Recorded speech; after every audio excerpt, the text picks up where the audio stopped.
And coming in 2024, we are working on something massive, which we think will finally put this flat Earth idea to bed for good. For good.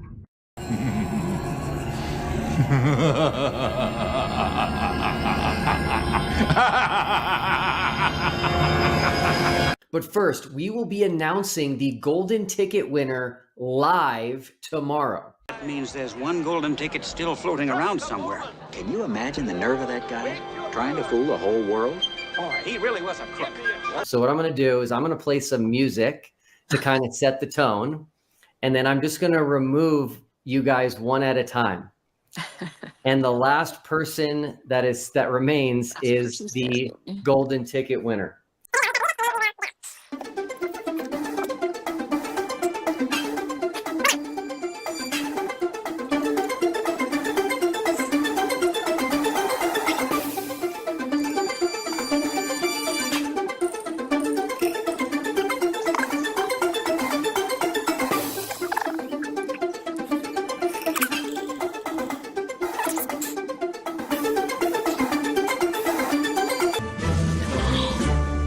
Good luck, girl.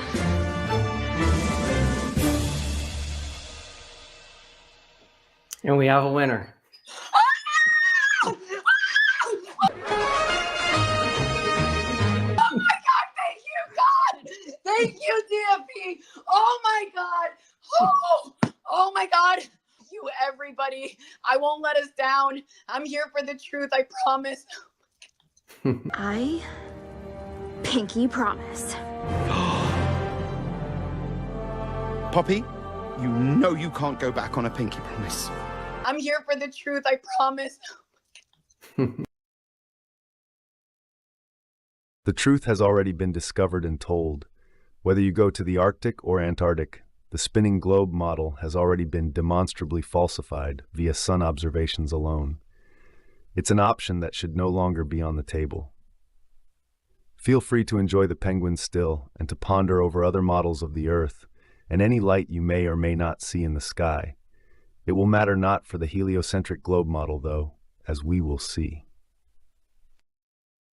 I think a lot of people are going to be excited to have you representing the flat Earth side, and I'm happy to have you aboard as well. Thank you. I'm so thankful for this opportunity. And one more shout out to Bert Pasquale, my NASA friend. He's friends in low places. This is the scientific method, right? You make predictions and then test it. The globe model predicts a 24-hour sun in the south, in Antarctica, and the flat Earth model predicts no 24-hour sun in Antarctica, meaning the sun will rise and set each day.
So there you go. That was a day in the life. It's about, I think 7:30 right now, as you can see. Still sunny and bright. There really is no true darkness at this point in the year. The sun sets, but there's so much reflective surface, so much ice out here that it never gets dark. Okay, if you look at this right here. Okay, watch. We're gonna have the sun. So in the north, in the summer of the north, right? It's gonna move like this, right?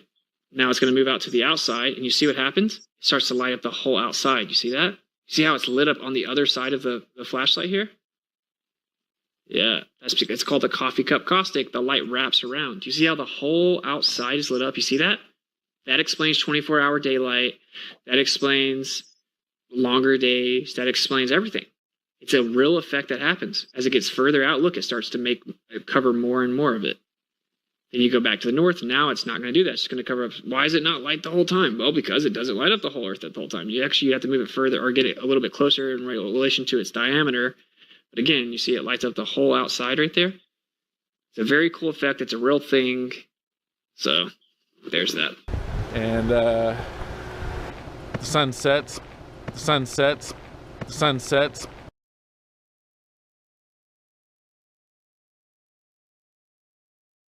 The sun sets, but there's so much reflective surface, so much ice out here that it never gets dark. The sun sets.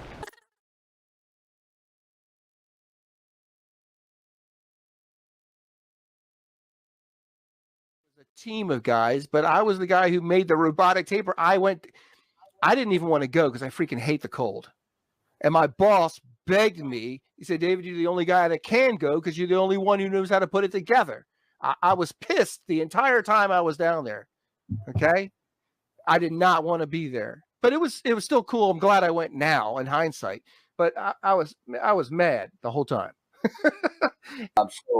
Well, a lot of talk about a 24-hour sun not being in Antarctica. The Globies will say it exists. Okay, all right. There is. It's like twilight. There's never a sun. Yeah, you don't see the sun. That's totally different. It's like twilight. So you wouldn't be on the Antarctica one. You're not guaranteed to see the 24-hour sun on that one. No, you won't find that in Antarctica, unfortunately. Only in the Arctic. Why do you? What would Antarctica? It's most likely just to be where we would have our penguins, and you will see your wildlife with your walruses and things like that. And obviously to cross the circle, which would be the 60-degree point. But when it comes to the midnight sun, you'll only find that in the Arctic. What would be the reason? Why can't you find it in the Antarctica? Just curiosity. So normally because of the sun that basically goes up and north, and because Antarctica is basically in the southern point of the continent, and when you discover the seventh continent, the sun literally does only come out a very small part throughout the day, where it's mostly about cloudy and rainy and very cold, where in the Arctic you'll get a much more amount of hours of sunlight, and basically in the Canadian Arctic it will be much more ideal, and because of the time frames and the weather conditions down south, you won't be able to actually get a full 24 hours of sunlight. It's very, very seldom where you'll find that in Antarctica. Antarctica is more of basically the seventh continent, so that you can say that it's the last continent on the Earth, where in the Arctic there's more of an itinerary thing to go through, and it's more ideal for warmer weather conditions opposed to Antarctica. Okay. Yeah, I was just thinking, like, as the Earth, being a globe and it's got equal tilt, all year around, I would think that both Arctic and Antarctic would have the 24-hour sun. But you're saying that's not the case. So the Arctic's is the only one to see the 24-hour sun. Yes, I'm 100% sure about that. When it comes to even our expeditions that we do offer, if I look at Antarctica, it's basically we have, like I mentioned, to the peninsula and back. Then we have to South Georgia, and then you go to the peninsula and back. And then there's another one where we have the Epic Antarctica, where we'll basically go to South Georgia, Falklands, and we'll go to cross the circle, cross the circle, cross the circle.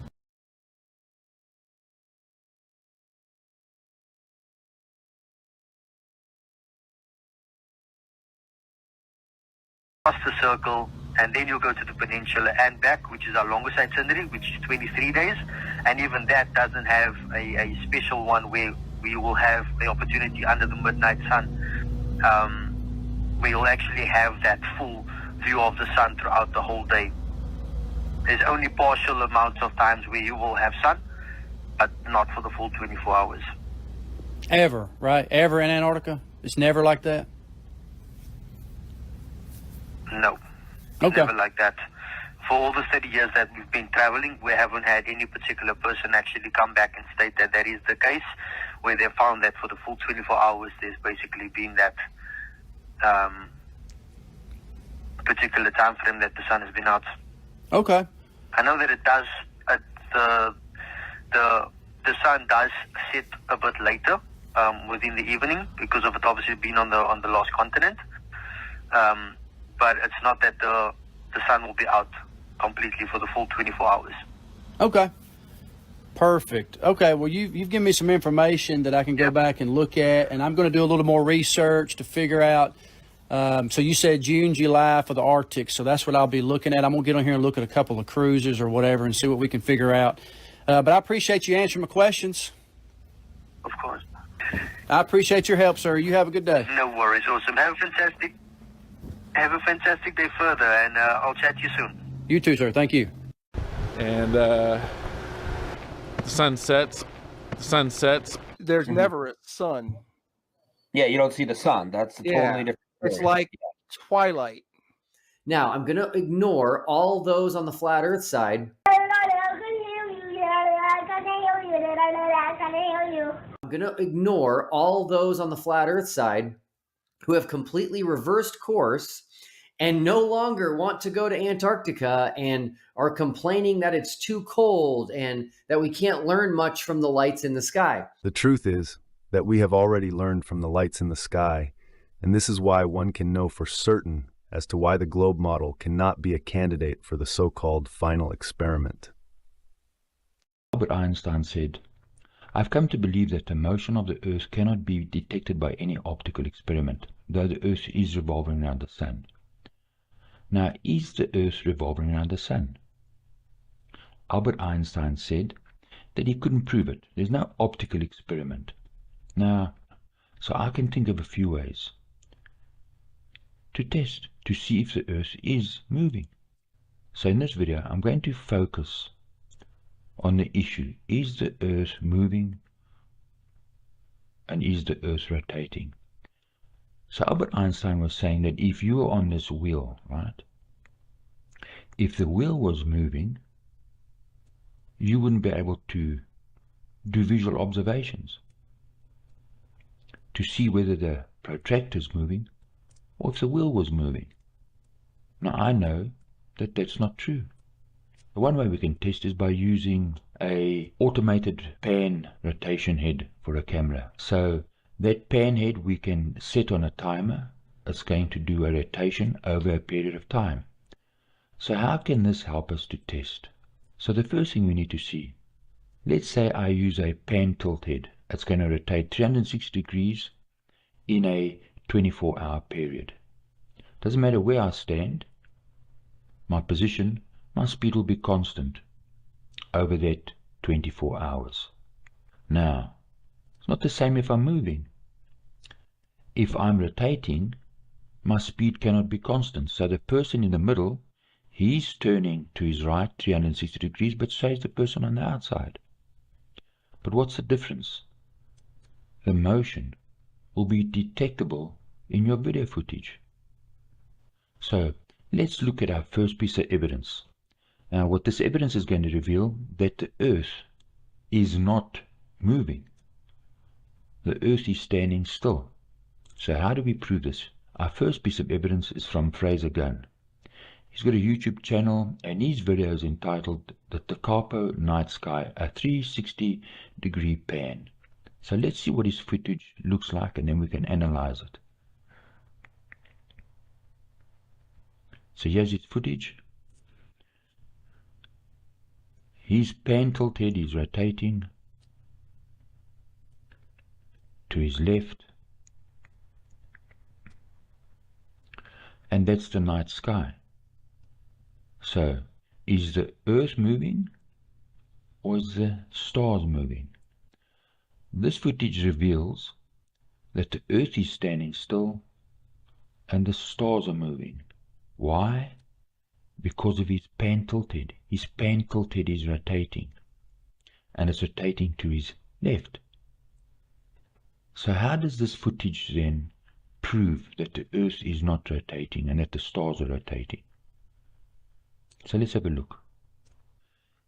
If you are facing forward, right, you're going to do a rotation in a 12-hour period, and it's a 360 rotation. So what must happen?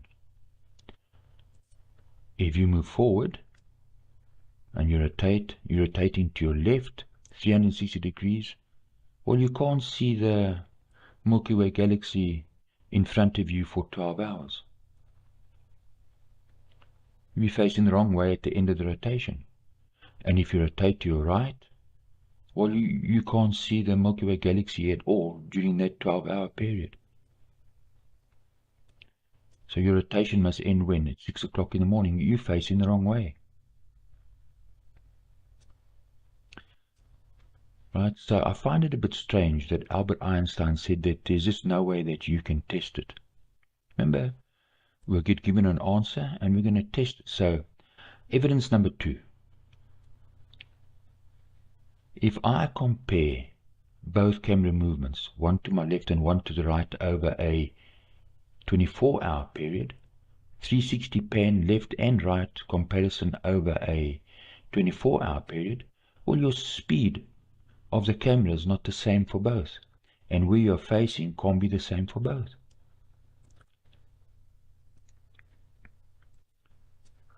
Right, so we're still using the pan tilt head. We 24-hour period, 360 rotation. So let's analyze that a bit more. If I'm facing the moon, right, I've got a palm behind me, that's a marker, the moon is a marker, and we have time, a 24-hour period. So if I'm rotating to my left, the motion of the camera and the rotation speed of the camera will be different, because the rotation of the Earth has to be added to the rotation of the camera. It will become evident. So, in the opposite direction, I can only ever face the same direction as the moon, and the speed of my rotation will be different.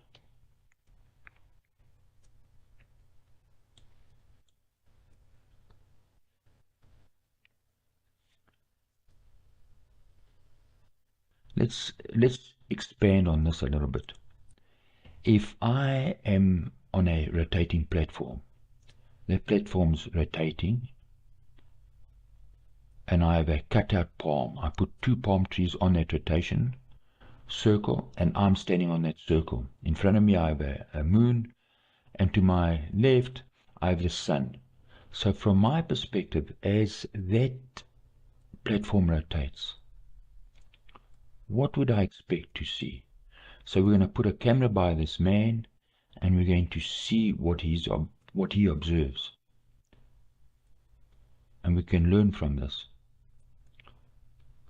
Right, so if I'm rotating to my left, watch the ground, the motion of the platform. So the platform would swing out faster. Your speed cannot be the same. You would see the moon 3 times when you start. As it swings by, you'd see the sun twice. And the moon, you would see it once again as it swings past when you end. But look at the motion of the land mass. Its speed isn't constant. The speed would pick up and slow down. Now, if I rotate in the opposite direction, from your perspective, the land mass must push sideways, then push backward. So the speed of the vegetation would change.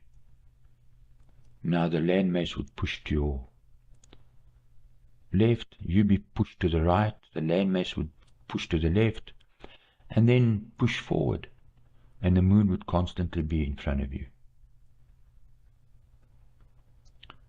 So if we apply this, we can see We don't see this when we're using a 360 pan tilted. When we use this equipment, what do we see?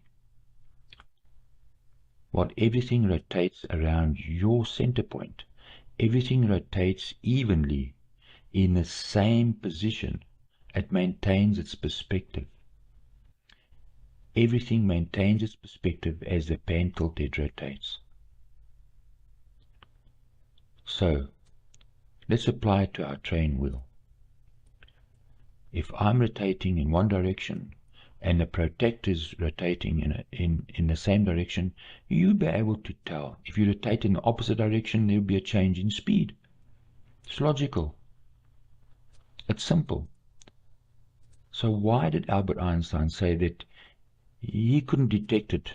Someone said to me, do you know what the wave-particle duality means?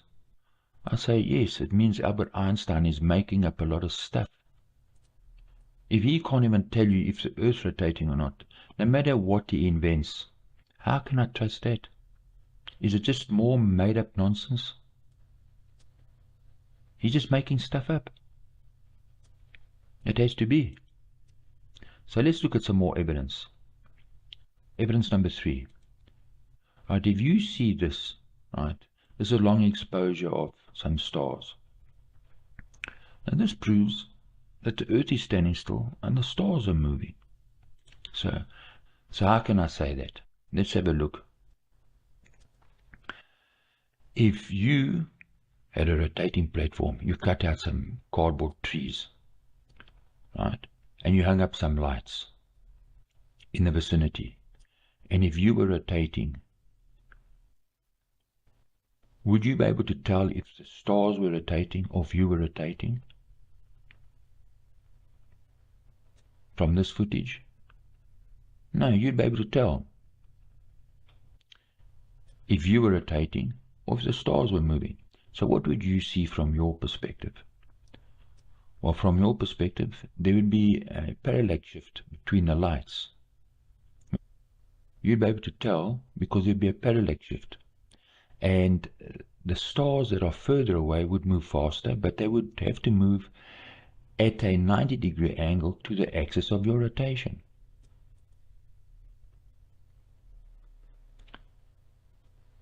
If you were rotating, the stars have to move at a 90-degree angle to the axis of your rotation. So therefore the stars can't move up and down like we see in this picture. The fact that you see the horizon tells you there's a problem, that the stars are moving. So how? Let's have a look. Remember, if you were moving and you were rotating, the evidence would be there. Your speed would be different. Your speed would change. How can your camera only pick up the rotation but not the sideways motion? And if you were moving, your speed won't be the same. You would slow down at this point and then you would flip around and pick up speed. So let's have a look at that again. You would slow down, and that motion would be evident in your video footage.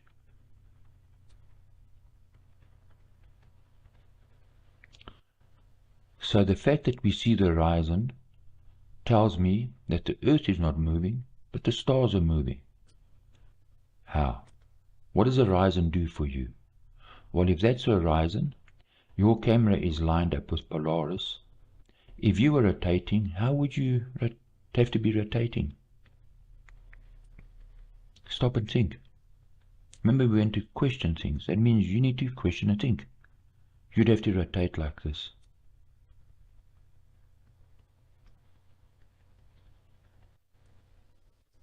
That would be the angle of your rotation because you are lined up with Polaris.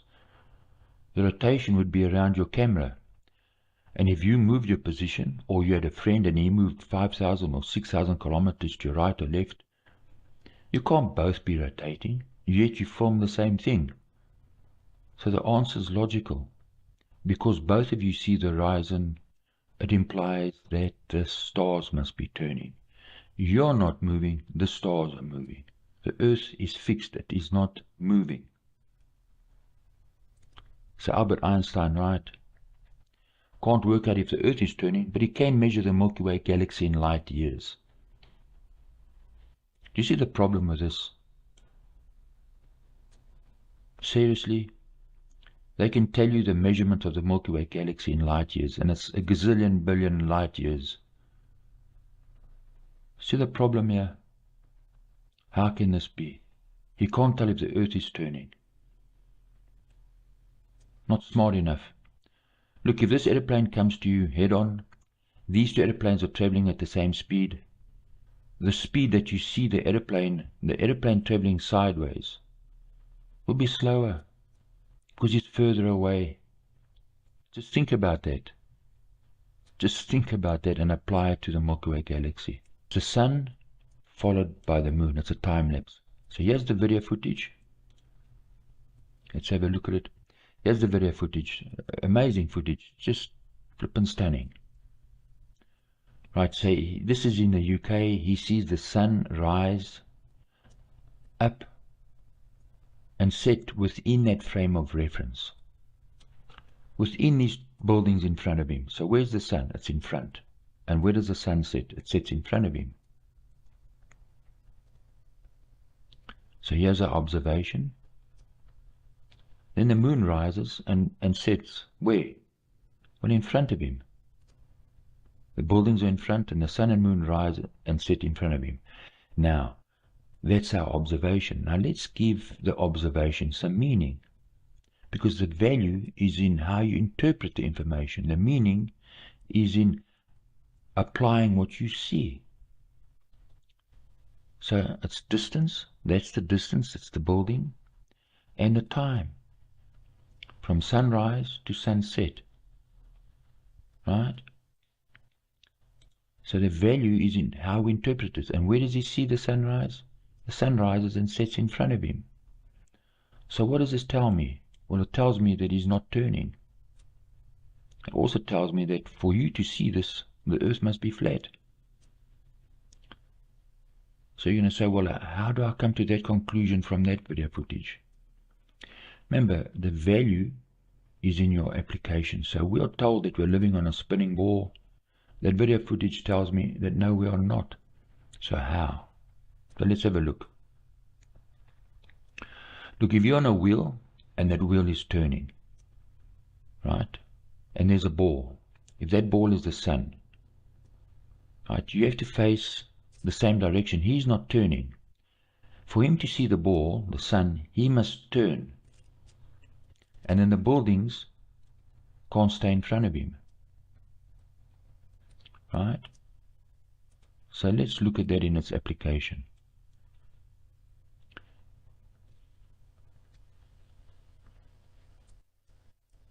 Right? So let's slow that down.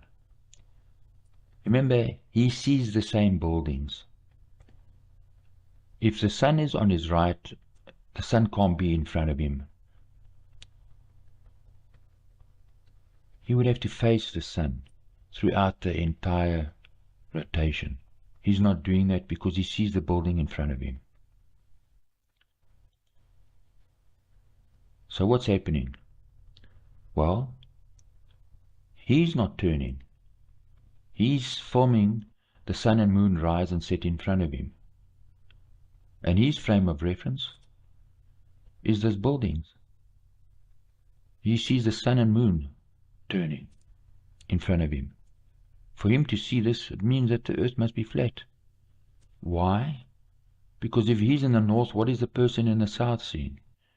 If the person is behind him at the same angle and degree, the person below him can never see the sun and moon rise. So listen, if you've lost your mind and you're angry, and now you want me to give you my mind. No, really? And when people get angry at you, they've already lost their mind. Reasoning with them and talking to them is the waste of time. So, Milky Way, Polaris, North Star. So if you go onto Candy's channel and have a look at her video footage, this is what you'll see. Right.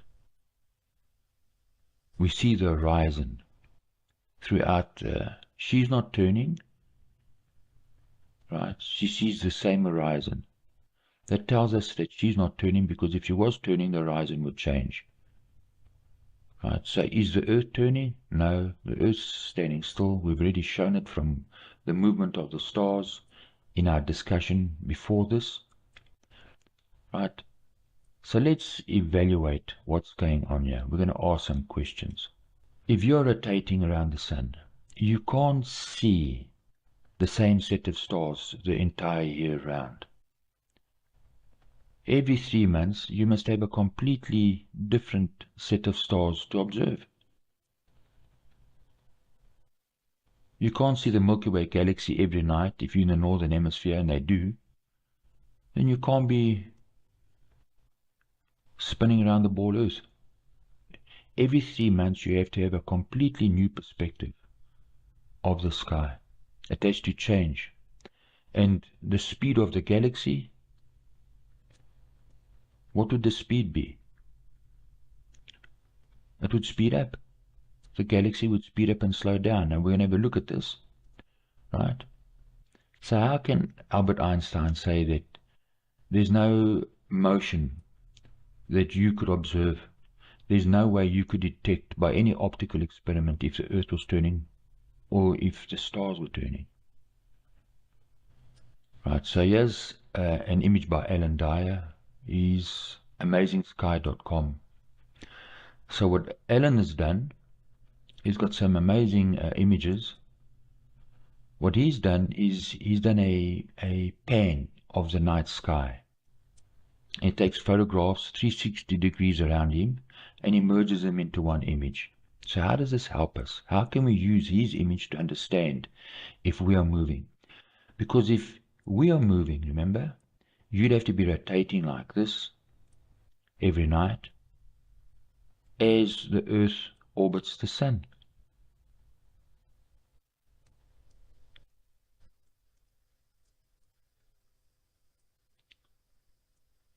Right? So you won't be able to see this. You can't see this. Because remember, he takes a 360 pan at night around his position. So how does that help us? Well, what do you think? He wraps the 360 pan around him. It's at night time, so he's on the dark side. Would you see the Milky Way galaxy? And if that's your motion,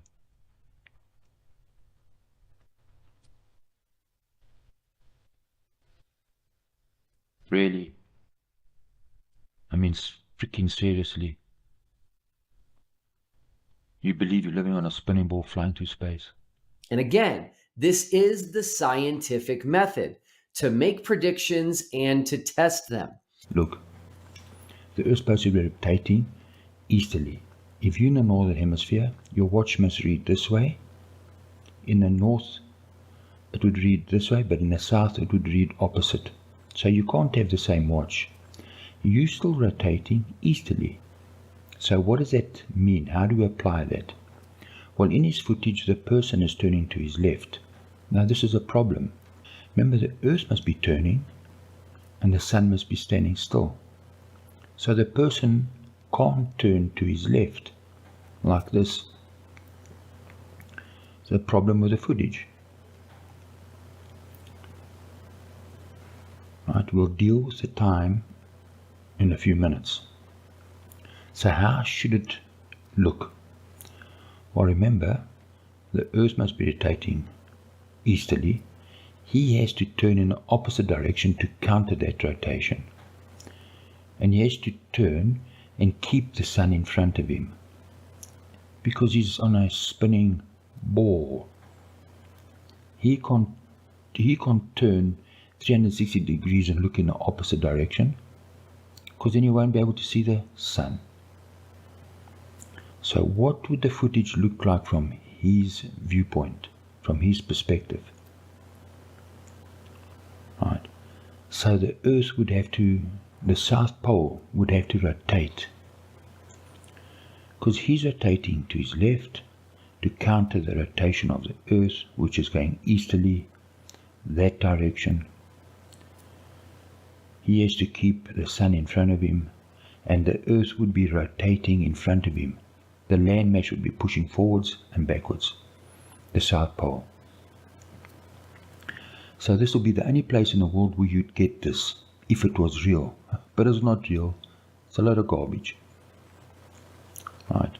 So there's a problem with the footage. The second thing we need to understand has got to do with time.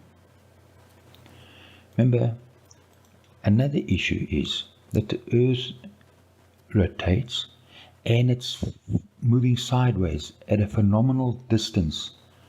So, for goodness sake, how can people ignore the Earth's orbit around the Sun at the same time as its rotation? They forget about, what about the sideways movement?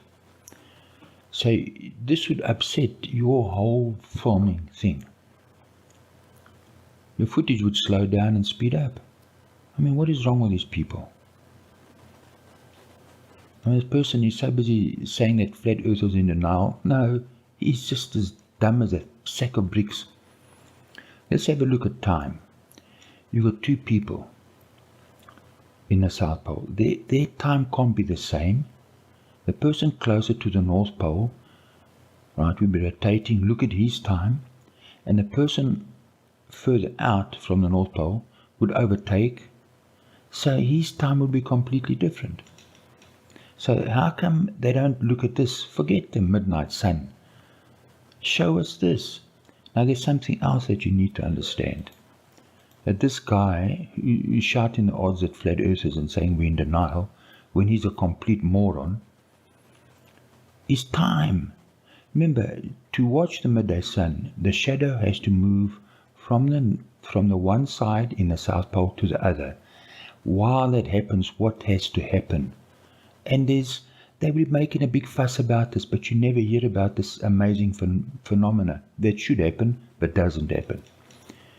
Is as the earth rotates, the shadow got to move from the one side to the other side. Remember, so as the earth orbits the sun, the shadow has to move over the South Pole. You'd have one person having sunrise and another person just a few miles away having sunset. This would be happening all year round. We don't have this. Look, the South Pole, just a lot of garbage. The common sense, your watch tells you that there is no South Pole. It's as simple as that. So, and again, this is the scientific method to make predictions and to test them. I'll be looking at some footage that was filmed in the northern hemisphere near the North Pole. And this is the footage. We know that the guy used a wide angle lens, so there's some distortion, so we're going to just counter that, make the horizon flat. He's using a wide angle. And what we're going to do is we're going to look at speed, light, and the motion. You see, what is actually going on in this footage? Is the earth spinning, or is the man turning around? Now look at the light on the ocean. Look where the sun is, look at the shadows. And look how the mountains and everything rotates around the man. See, there's a problem. You see, if this man was in a spinning ball, the shadows and the mountain and the motion wouldn't look like this. What's happening is the sun is turning around the man, is orbiting around the man, and the man is simply turning his camera and pointing it towards the sun. So the earth isn't spinning. The sun is orbiting above. That's why the sun is reflecting on the water as it is. Look at the shadows. So to help us understand this, imagine a train wheel. Right, the wheel turns on its axis. It's got a shaft, and the shaft is fixed off center. Right, so the shaft moves forward, it pushes the wheel, and the shaft comes back and pulls the the wheel around. Okay, so the wheel rotates and the shaft is off center. So we're not gonna, don't focus on where the shaft is pointing. Look at the wheel and the position of the shaft. And so what do you see? Right? So basically this is what should be happening with the man who's filming the footage. So do you see there's a couple of issues already that should be happening in that video footage that's not happening. So if we put a man on top of that shaft, the first issue is as the man turns, he'd be crossing the light source, so the blue line in the middle, right, where the sun is. He'd be crossing over the sunlight, backwards, left and right. But in the footage, the light is actually following him. Another issue is, look at the wheel itself. Think about his frame of reference.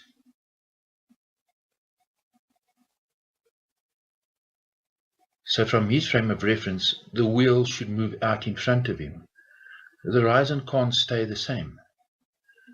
The horizon should rise up and move around him. Right? And watch, he should be moving over the blue line. You see how the blue line, which would be the reflection of the sunlight.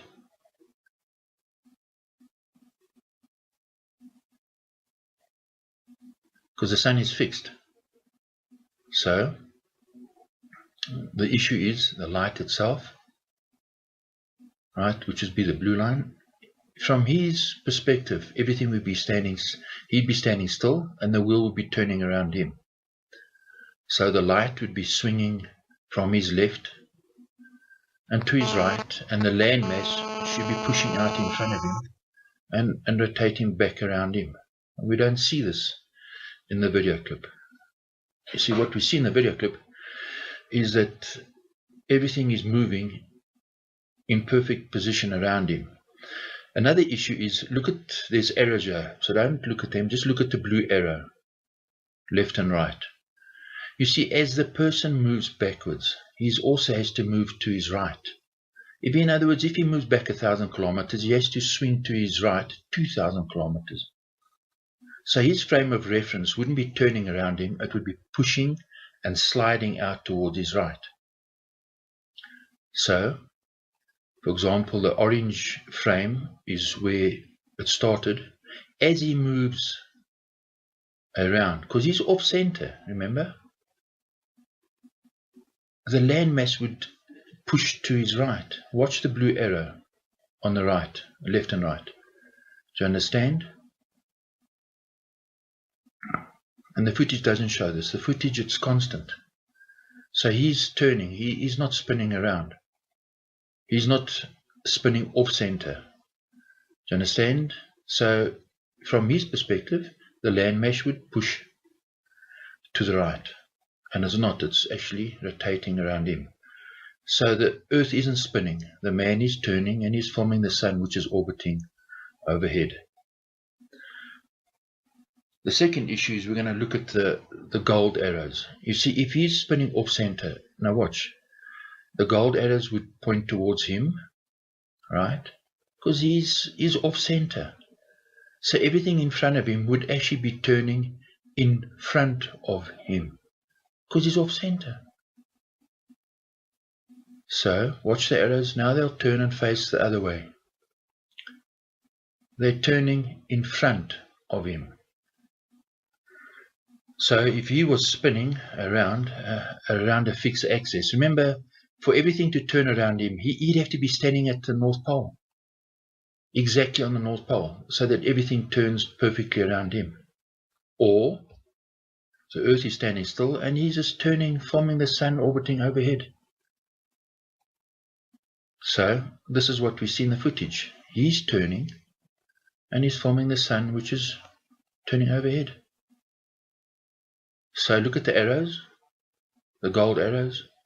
They all keep the relative position. As he turns, everything stays fixed in its position. to his frame of reference. So it's quite simple, really. Look at the sunlight on the water. I mean, it's just so obvious, you know. I mean, the Earth's flat and he's turning. There's nothing complicated, nothing hard to understand in this. Okay, so he's turning, right? So everything would be relative to his position because he's turning, right? This is what we see. He's looking at the sun. He's turning. For this to happen and the Earth was turning, he'd have to be standing exactly dead center of the spinning Earth at the North Pole. And we know he's not. He's somewhere in the northern hemisphere, but he's not at the North Pole. Okay, so everything would turn around him and keep the relative position fixed to his position.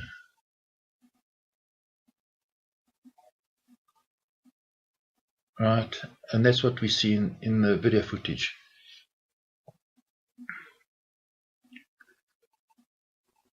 Okay, whereas if he's off center, right, this is what should happen. You see the shadows and the light and things in the far distance would have to move faster the further away they are from him. It's actually so simple. And then they would change their position and things in the front of him would be moving slower and things further away would be moving faster because he's off center and he's turning on a ball. So if you speed it up, that's what it would look like. And that's not what we're seeing in the video footage. Right? Everything would be spinning in front of him. Whereas what's happening is everything's rotating around him. So, right, slow down again so that you get it. Okay. But in the footage, you see, if you look at the footage again, that's what's happening.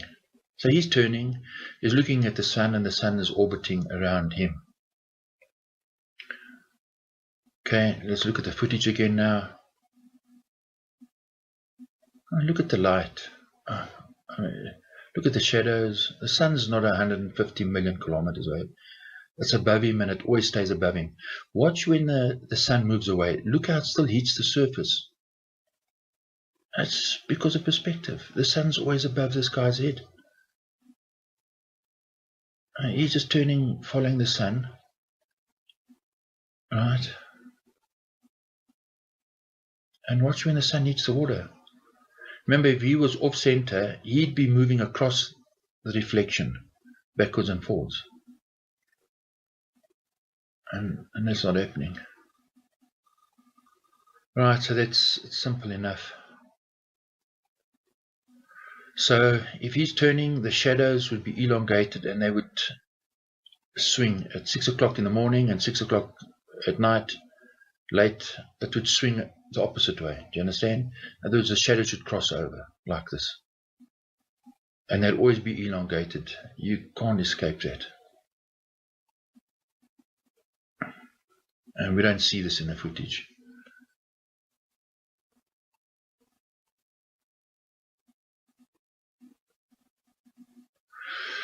So if he's off center, the shadows further away would be spinning faster. You see? Watch the shadows. Remember, everything further away, it would be spinning faster from his perspective.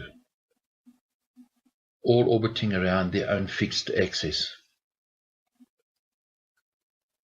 Right? Does that make sense? Just look at the footage, look at the animation. And I mean, I didn't cheat here, just put the light source out, and it is what it is, you know. This is not difficult to understand.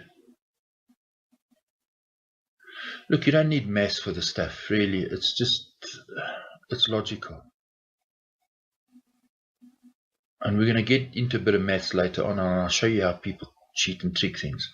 Right, so from a shadow point of view, remember he's off center. He's got his frame of reference, he's looking at the sun. When he gets furthest away, the sunlight can't light up the whole ground and be above and light up the surface? That's what would happen. You see, that's not what we see in the video footage.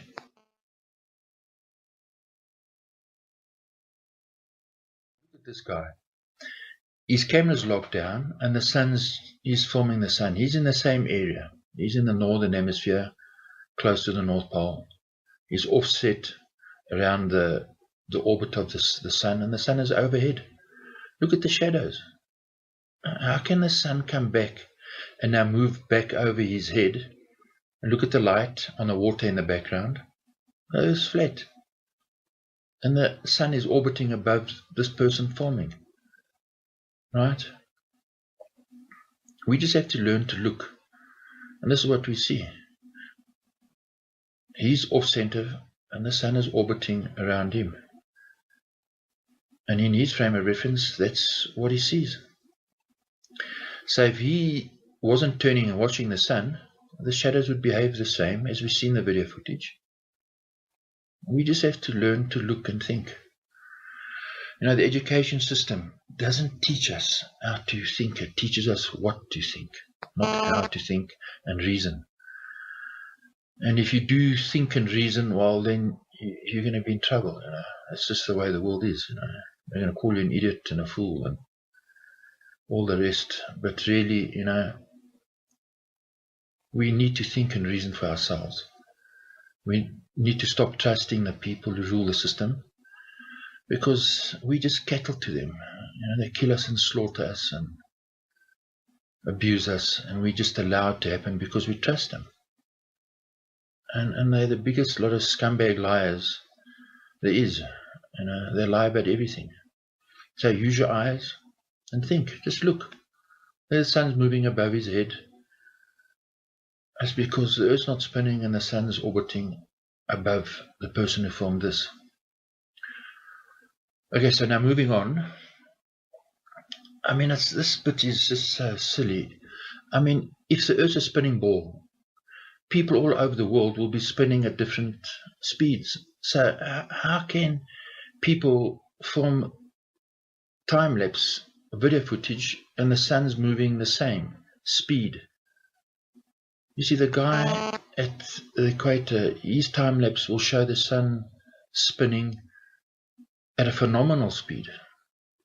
It will rise slowly and pick up speed and then set slowly, where the guy at the North Pole, it would be more constant. And another thing is, you know, they'll tell you if you're at the North Pole, you won't see or feel the Earth spin. That's nonsense. If it's turning at the equator, there's a turn at the North Pole. The North Pole can't just stand still. You know, it's silly. It's junk. It's physically impossible. If the Earth's spinning, it's spinning everywhere. At the North Pole and at the equator. You can't say, no, at the North Pole it's not turning. It's rubbish. Another issue is the sun. Remember, this guy is turning. He's off center. Right? So the landmass will be orbiting around him. So the landmass would be pushing back and forward.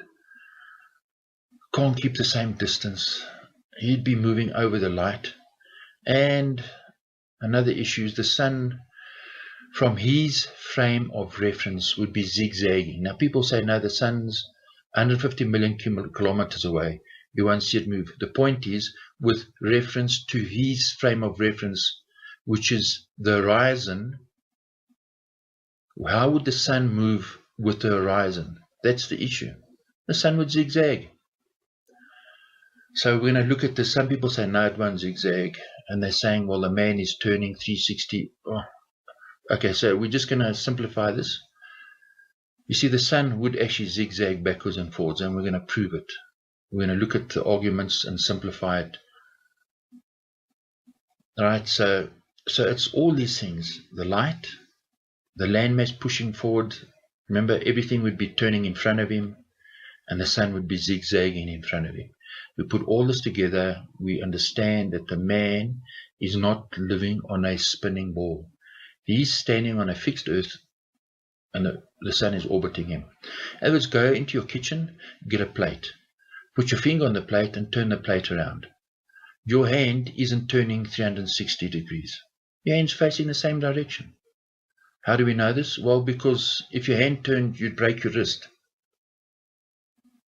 So you're using your hand faces the same direction, you're in the same position, and you're turning the plate. So some people will say, yeah, but the hand is fixed to the plate. So if the plate turns, your arm must and your hand must move 90 degrees. Well, it's not like that. You'd break your arm and your hand. Your hand isn't turning 90 degrees. You can't add on the 90 degrees and then minus it off again. Another way to illustrate this point is the person is standing on the same side. So a person who's on the plate looking at you is not turning 360 if he's facing the same direction. He doesn't need to turn 360 degrees, and we're going to prove it in another way. Like, for example, on this train wheel, the shaft doesn't rotate 360. It's just facing the same direction. Its position X and Y is changed, that's all. Because if the shaft did turn 360, the engine would break. The whole mechanism would break. Think of a plotter that the architects use, or a laser cutter. The laser cutter doesn't turn, but it can cut out a circle. So what's happening, its position X and Y is changing. It's the same thing as the man who's standing on the earth, if it was spinning, looking at the sun. His position X and Y is changing in space. The cutter, the laser head, doesn't need to rotate. Okay? That makes sense? So don't get caught up in this, the man has to turn, because he simply doesn't. It's nonsense. Okay, so let's look at the footage again. Right. Just look. It's simple. Look at the light, look at the shadows. Right, and we see that the man is turning. That's why the mountains and everything around him is keeping its fixed relative position to him, because he's turning. The earth is not turning. Remember, for him to turn like this and everything has to be in perfect relation to him, he'd have to be standing dead center at the North Pole, and he's not. So what this shows is that the earth's not spinning and the man is turning. Look at the light. And this is a giveaway. Look how the light reflects on the snow in front of him, right in front of him. Maybe if this was a ball, the light would be behind the other side. The light can't bend around and illuminate the snow in front of this man. It's just silly. Look at the clouds, flat. Land is flat. The earth is flat and is not spinning. And it is what it is. It's hard for some people to accept. When people build movie sets, they build everything miniature. And why? When they build it, they build everything flat and vertical. It's because this is a miniature of the real world we live in. So that when the camera pans down and the camera moves, that's how we see things. It's flat. The water level is flat. So on movie sets, the water is always level, the buildings are always vertical, and the lighting, they light the sets the same way as we see lighting in the real world. Because it's flat. You don't see a curve on this set. Because the producer would throw the production out. He'd say this is nonsense. So we live on a flat earth. It's not moving and not spinning. It's just that we've been brainwashed. And again, this is the scientific method to make predictions and to test them. Now, because some folks didn't understand it in the last one, what I'm simply going to do is I'm going to handle it from a totally different angle. So if you watch the other one, stick with me, because there's extra information towards the end of the clip that I'd like to share with you. So let's have a look. Is this filmed from a man on a spinning ball? So let's look. So remember, the sun is fixed at the Earth's center, and the Earth is leaning over at 23.4 degrees, and the man, he's turning in a circle. and he would be filming the sun. So what would he see? Would he see that sequence that we saw? So let's look closer at the man and the earth if he was on a spinning ball. You see, if the man was on a spinning ball, he's spinning around the North Pole, which is the red arrow. The mountains would rotate around him. You see the numbers rotate around him. But he's always looking forward. He's looking in the same direction. He's not looking behind him. He's facing the same direction. He cannot turn around and film behind him. Right? It's easy to understand. And now look at his angle. You see, he's leaning over backwards, then he leans over sideways, then he leans over forwards, sideways and backwards and so forth. In other words, if we connect that video footage to his orbit, this is what he would be seeing. See, he's turning, he's leaning over, now he's upright,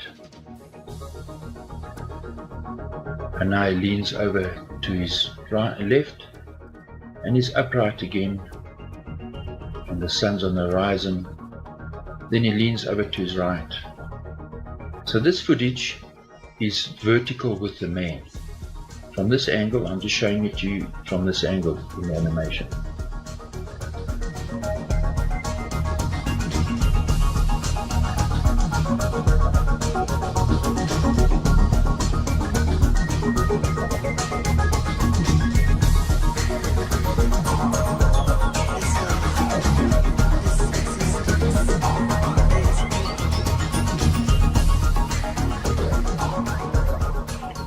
So now the issue arises.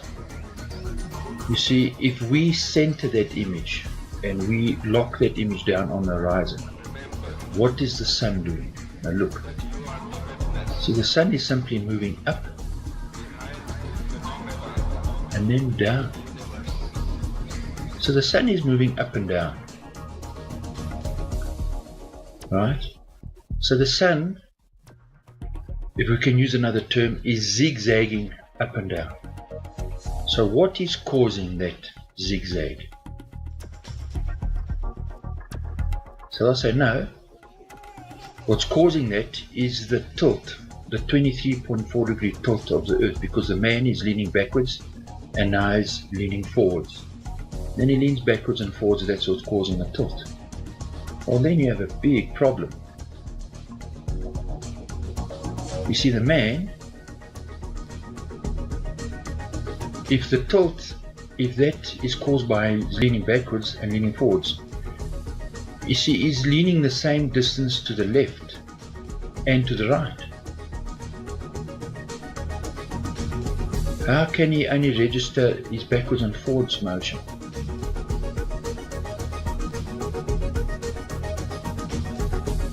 You see, the North Pole is in the center and he's spinning around the North Pole. It would have to register the motion left, backward, forward, his complete motion. You can't just film the up and down motion because he's not just moving backwards and forwards. He's moving in a circle. So, the sun then, if he was on a spinning ball, should move in a circle. Now listen carefully. Some people, even in the flat earth community, don't want you to look at this video footage and analyze it. They'll say, no, the sun is too far away for it to show any motion. The point is, it is showing motion in his video clip. The sun is moving up and down.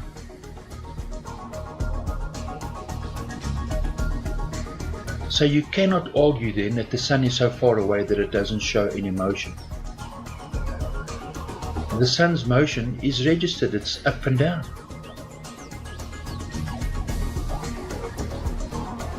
So that argument goes out the window. So now I've created an animation exactly what the man would see. Now I've locked a camera onto him. This is the same motion that we saw earlier, and that's simply what the cameraman would see. So the cameraman would see the sun moving in front of him like this. And the earth and the mountains is turning around the man. The numbers there, 1, 2, 3, 4. They're orbiting, they're rotating around him.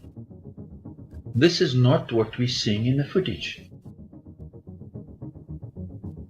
We do not see this. What we are seeing is a man who's turning,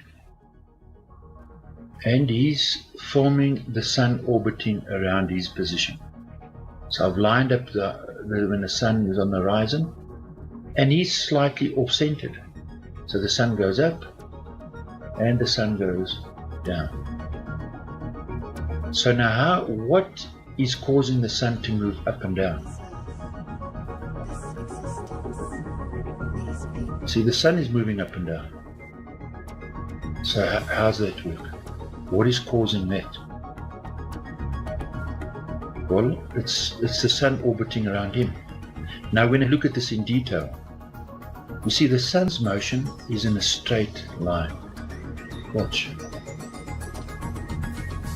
The sun's path is in straight lines. If I take those lines out the way, you just don't notice it. So the man's rotating 360 degrees. Every time it rotates, the sun goes up and down. It forms a triangle. Each side is 12 hours. So each triangle is 24 hours. The base of that triangle is 360 degrees. So over a week, that would make it 2,520. Now if you read your Bible, you'll understand that 7 times is equal to 2,520 in Revelation. But that's another issue. So now if I take those triangles, and I put them in a circle, I get this image. I get this pattern. So the top triangle would be a day, right? And each line would represent a week. Right. So it's not difficult to understand. This is the image that many of the people use in secret societies use to represent the sun. And so why? Well, now if I take that image, the sequence of the sun turning, if I take that sequence of the sun up and down and I put it in an orbit around this man, now there's no trickery here. I've just simply taken that image and I'm rotating it around. Now watch how the sun follows those lines. So after each rotation, the sun now is on the next line and now makes a new triangle. So what does this teach us? That there is perfect precision in the motion of the sun and the moon and the stars. That there is a creator. That is undeniable that there is a creator. And they're trying to hide that from us. You see, they give us nonsense that the earth is a spinning ball. But we know that all the trees grow towards the sunlight. So how does this work? This tree's at the equator. 6 months later, when the sun's on the opposite side, how do trees grow towards the sunlight? I'll tell you, gravity. Gravity makes the tree grow upright. The trees, plants grow towards the light. How does that model and the plants, nature that we see around us, how does it fit onto the ball? It does not. We are simply being lied to. They don't want you to see the perfection in creation, because there's a creator, and that is undeniable. So if I look at the pattern in plants, you'll see that plants spiral out when they grow. And this spiral pattern that we see in plants perfectly matches the sun that is orbiting above the plants. You see, the plants are all at the same angle to the sun. The sun's above them, and they all spiral outward. If we take our time and we look at the creation, and it's awesome, we'll start to see the creator say, look at this tree is split, and it's split in a spiral because it's twisting, because the sun is orbiting overhead. So if we just look at the patterns that we have in creation, and we put them together, we will see that it all makes sense, because the sun is orbiting above the flat earth. The path of the sun and the moon is overhead on the flat earth.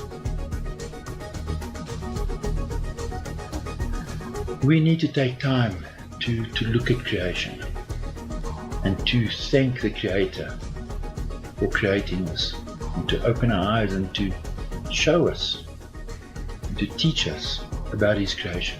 And again, this is the scientific method, to make predictions and to test them. That means we need to also test the current examples of a 24-hour sun in Antarctica for authenticity.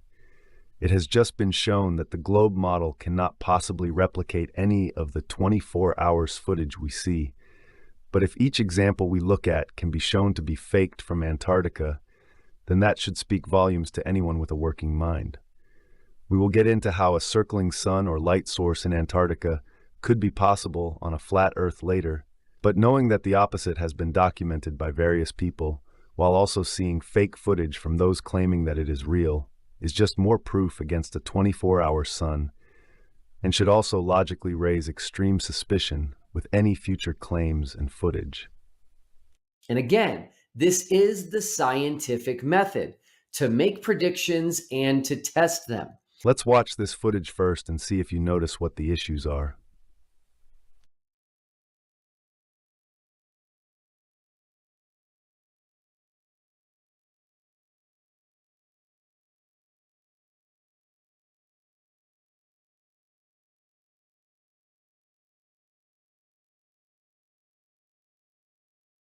The first thing to point out is the white box with the time appears to be overlaid and not original to the film. The second thing to notice is that this footage is simply reversed footage from the north. Notice how the camera lens is clear of snow, then within a 4-minute period, it is full of snow and ice.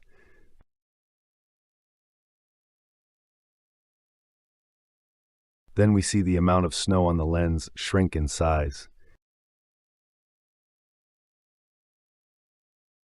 We also see people appear to walk backwards. Watch again.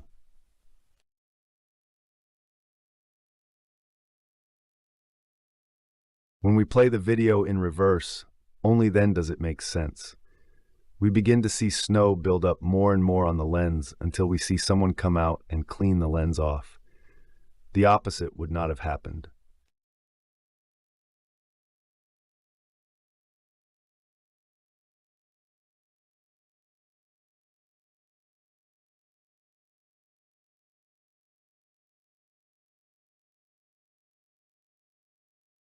Let's watch both forwards and backwards one more time, and it becomes obvious that it's simply reversed footage of the northern midnight sun.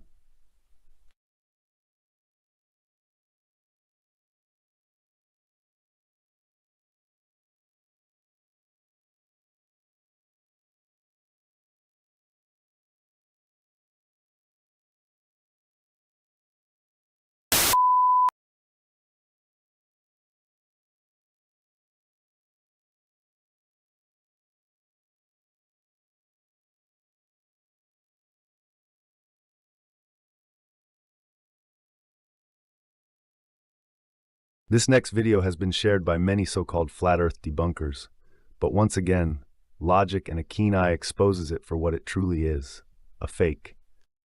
So who's Robert Schwartz? Robert Schwartz. Schwartz spent time at the South Pole. This is How do you know Robert Schwartz? How do you know the guys in the video that you did? You don't know them either. So no, I don't. We're at the same. They actually have a timestamp. They have dates. They have coordinates. You have a random video that's moving in circles where I can already see cuts in the clouds because it's moving at high speed. So I'm just saying to you, Standard flat Earth denialism. How do you know Robert Schwartz? Gotta lie to Flurf. Okay, so if you're going to be disingenuous You with are my critique, a liar, why should I Sean. take your evidence? You are a liar. Well, Michael, I hope you had a good conversation. You're running from the evidence. No one's that running. Contradicted your dirt pizza. Are you ready to burst into laughter watching a globe believer lose their chill over flat Earth theories? Stay tuned. Meet Alex. He's a proud globe believer. And today he's about to spiral into a cosmic meltdown. Your ridiculous lie of flat Earth.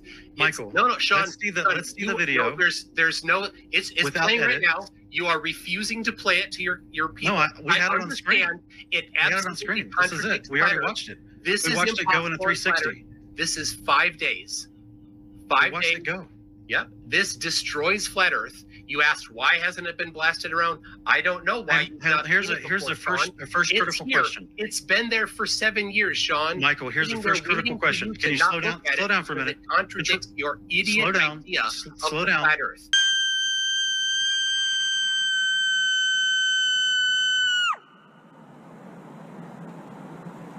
You need Jesus, man. And your belief that the Earth is flat and that the Okay, I'm just going to have to mute you since you can't control yourself. I'm looking at this video that you put up here, okay? Where you said it's 5 days uninterrupted. Shake your head yes or no. Where's the guy coming out to change the battery? What kind of battery can go for 5 days uninterrupted? 120 hours?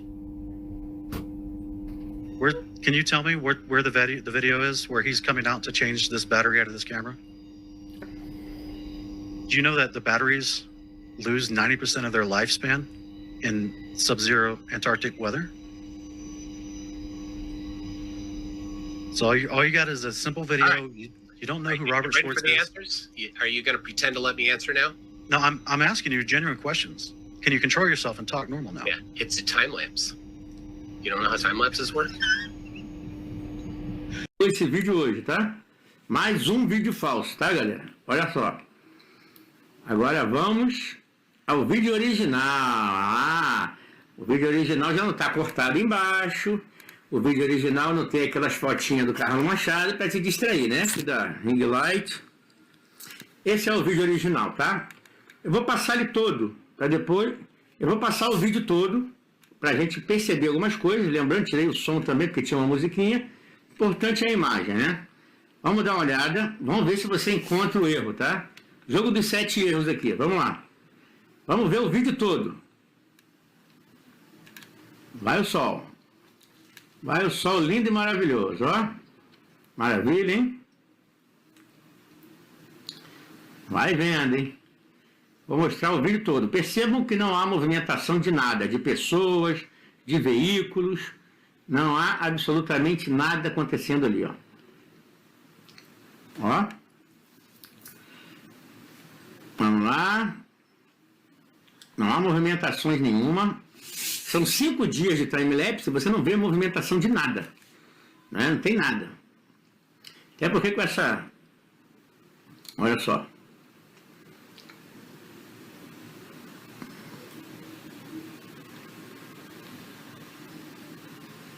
Eu vou mostrar 2 erros, tá? Poderia mostrar 7, mas vou mostrar 2. Movimentação de pessoas 0, de veículos 0, durante 5 dias direto. Ó, que maravilha!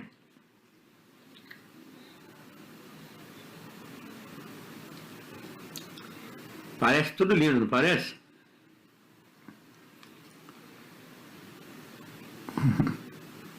Vamos lá.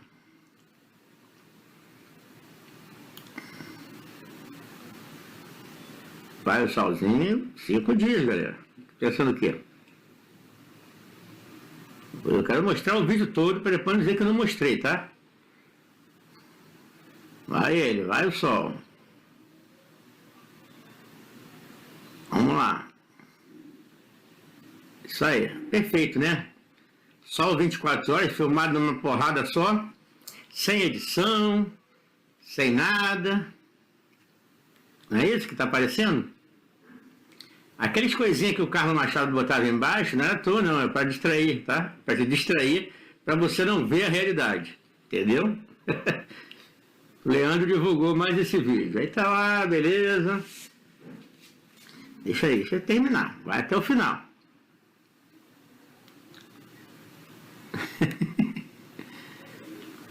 (2017) Beleza?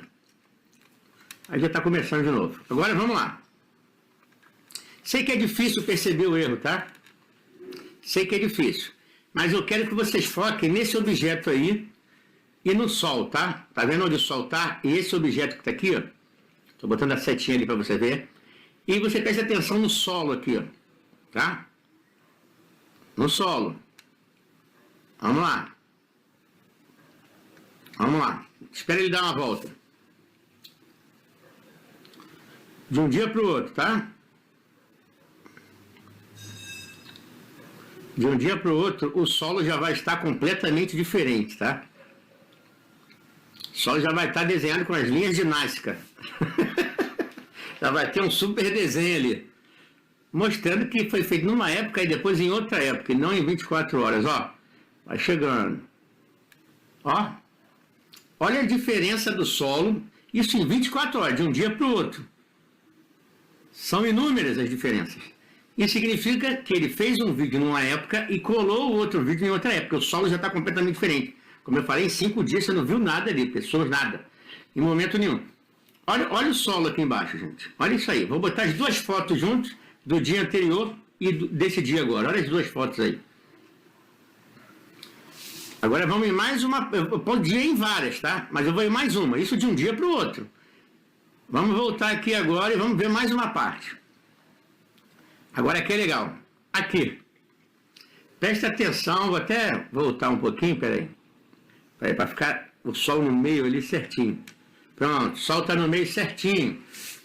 Primeiro dia, tá? Tá ali, ó. Olha como é que está o solo aí, ó, entre esses dois objetos. Agora você está entre esse objeto e entre esse objeto. Olha como é que está o solo. Ok? Agora vamos ver em 24 horas. Outra parte já, tá? Vai virar ali, ó. O sol vai girar. Vou parar o sol no mesmo ponto, né? 24 horas depois, no mesmo ponto onde ele estava da última vez. Onde ele passou ali agora. Vamos lá. Vamos ver se teve mudança no solo. De um dia para o outro. O seu sol já está desenhado com as linhas de Nazca. Parei. Olha aí. O solo já está todo desenhado. As linhas de Nazca já estão desenhadas. Isso aí que foi feito, cara. Uma filmagem, depois, meses depois, outra filmagem, tá?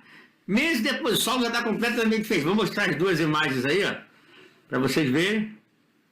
Isso aqui foi feito tempos depois e depois colado. Porque de um dia para o outro, e digo mais, né? Eu mostrei ele durante 5 dias, não tinha movimentação de nada. E um está todo limpo e o outro já está cheio de linhas. Como se fosse a linha de... Veio os extraterrestres ali e desenhou tudo, de um dia para o outro. E se eu continuar aqui mostrando as divergências do solo, a gente vai ficar até amanhã. Só que o vídeo vai ficar muito longo. Then we get into the more technical aspects of it. You know, if you look at the beginning of the video, it's obviously the sky is above the horizon's like full daylight for the most part. And then you get to the end, the last, day or two, it's gets very dark, even the last few days. And we look at that, that's considered would be considered the blue hour. It's between nautical and civil twilight, usually between 4 and 8 degrees below the horizon. Well, this sun is it's dropping about 0.25 degrees a day, according to the globe model. So it's dropping about 2 degrees, gets down to about 2 degrees above the horizon. And if we look at the chart here, between 4 and 8 degrees would be like the blue hour between civil and nautical twilight. So how is the sun being shown in the blue hour when it's 2 degrees above the horizon and it should actually be 4 to 8 degrees below the horizon? It just kind of shows that, perhaps the actual real sun has already set and they're editing in this other sun to appear that there's this illusion of a 24-hour sun. But even when we look into the geometry of it, of the rotation and the movement of the sun. It doesn't work with the actual geometry of an actual globe model. Aí o Leandro teve a cara de pau de dizer assim, não, é porque eles fazem, teve aquele lance também da montanha que estava coberta de gelo, e a outra, no outro dia a montanha estava sem gelo nenhum, né?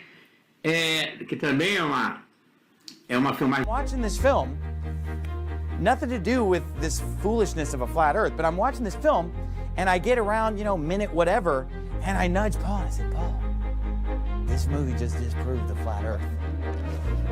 It's the middle of summer. Check the time, it's just after 12 o'clock. It's 12 o'clock midnight though.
He documents it. You can watch him.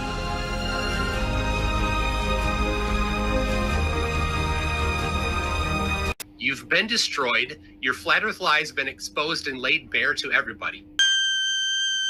All right, brother, you can't control yourself. You're gone tonight, buddy.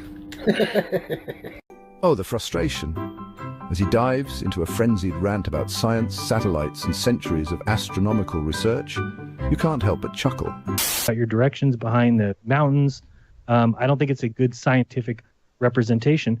And for those who don't know, I asked this guy who made this video if I could take it to a video forensics guy. I said, I'll pay for it all. I just want your permission. And he didn't give me permission to do that.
So here's the sun, December 7th, around 11 in the morning.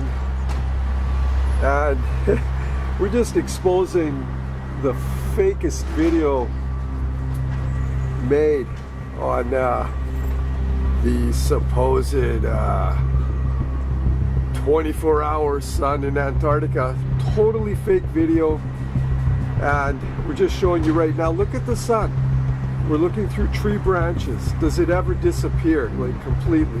No, you can see this is a particularly wide branch. It's about a foot wide almost. And look at that, you can still see the sun there, okay? It doesn't completely disappear. And let's just maybe go over here where there's other branches, smaller ones.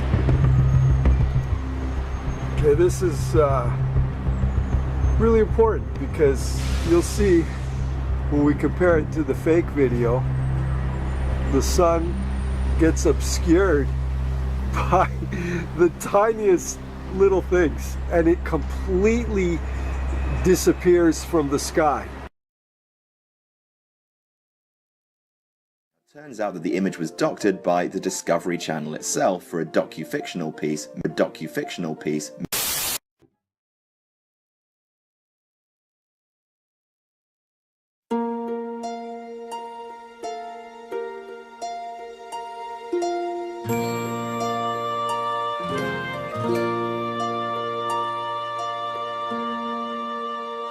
Said the night wind to the little lamb, do you see what I see?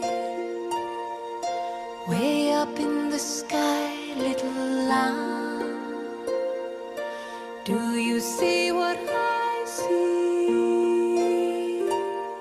A star, dancing in the night with a tail as big as a kite, with a tail as big as a kite.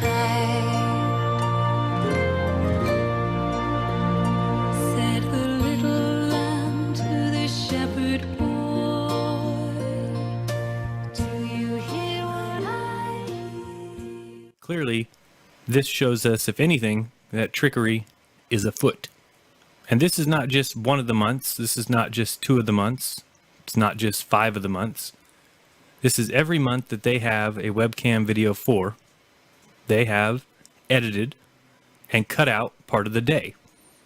And these are during the main months, which are January, December, and November, the southern summer. In this video, let's watch this green flag down below. You'll see it starting around maybe 7 o'clock, 8 o'clock. Rotates around to about 2 o'clock and then resets. Rotate around, reset. This is obviously a lie. This is obviously not what's going on. Why don't we get to see the sun do a 360-degree turn around the southern continent? Now remember, this would be pretty good evidence and proof of the globe, because it doesn't work on a flat earth to see the sun go around the southern continent. However, on a globe, it is something that should be really evident and should be seen in every single summer video from the South Pole. But again, watch the flag. It'll start around 8 o'clock, rotate around until it gets to 2, and then reset and start over. This should be a huge eye-opener. Should be something that screams to you fraud, fake, set up, contrived. A docu-fictional piece. So I emailed the head of the Australian Antarctic Division there, and she wrote back and basically said that the webcams at their Antarctic stations are subject to very limited internet connections, and frequent interruptions and dropouts are commonplace as the outages due to weather are extreme. Very slow bandwidth means we are unable to have constant streaming video. The time lapses you see on our site are stitched together from photos generated every 15 minutes, and basically saying that there'd be no way that they could have data from a whole entire day. Just taking a look at Mawson Station's current time lapse, for example, the images are being recorded overnight, and nothing appears to be missing. If you do notice anything absent on any of our webcams, please let us know the specifics so we can investigate any potential faults or even maybe restore images where possible. So I'm like, what the hell are you talking about?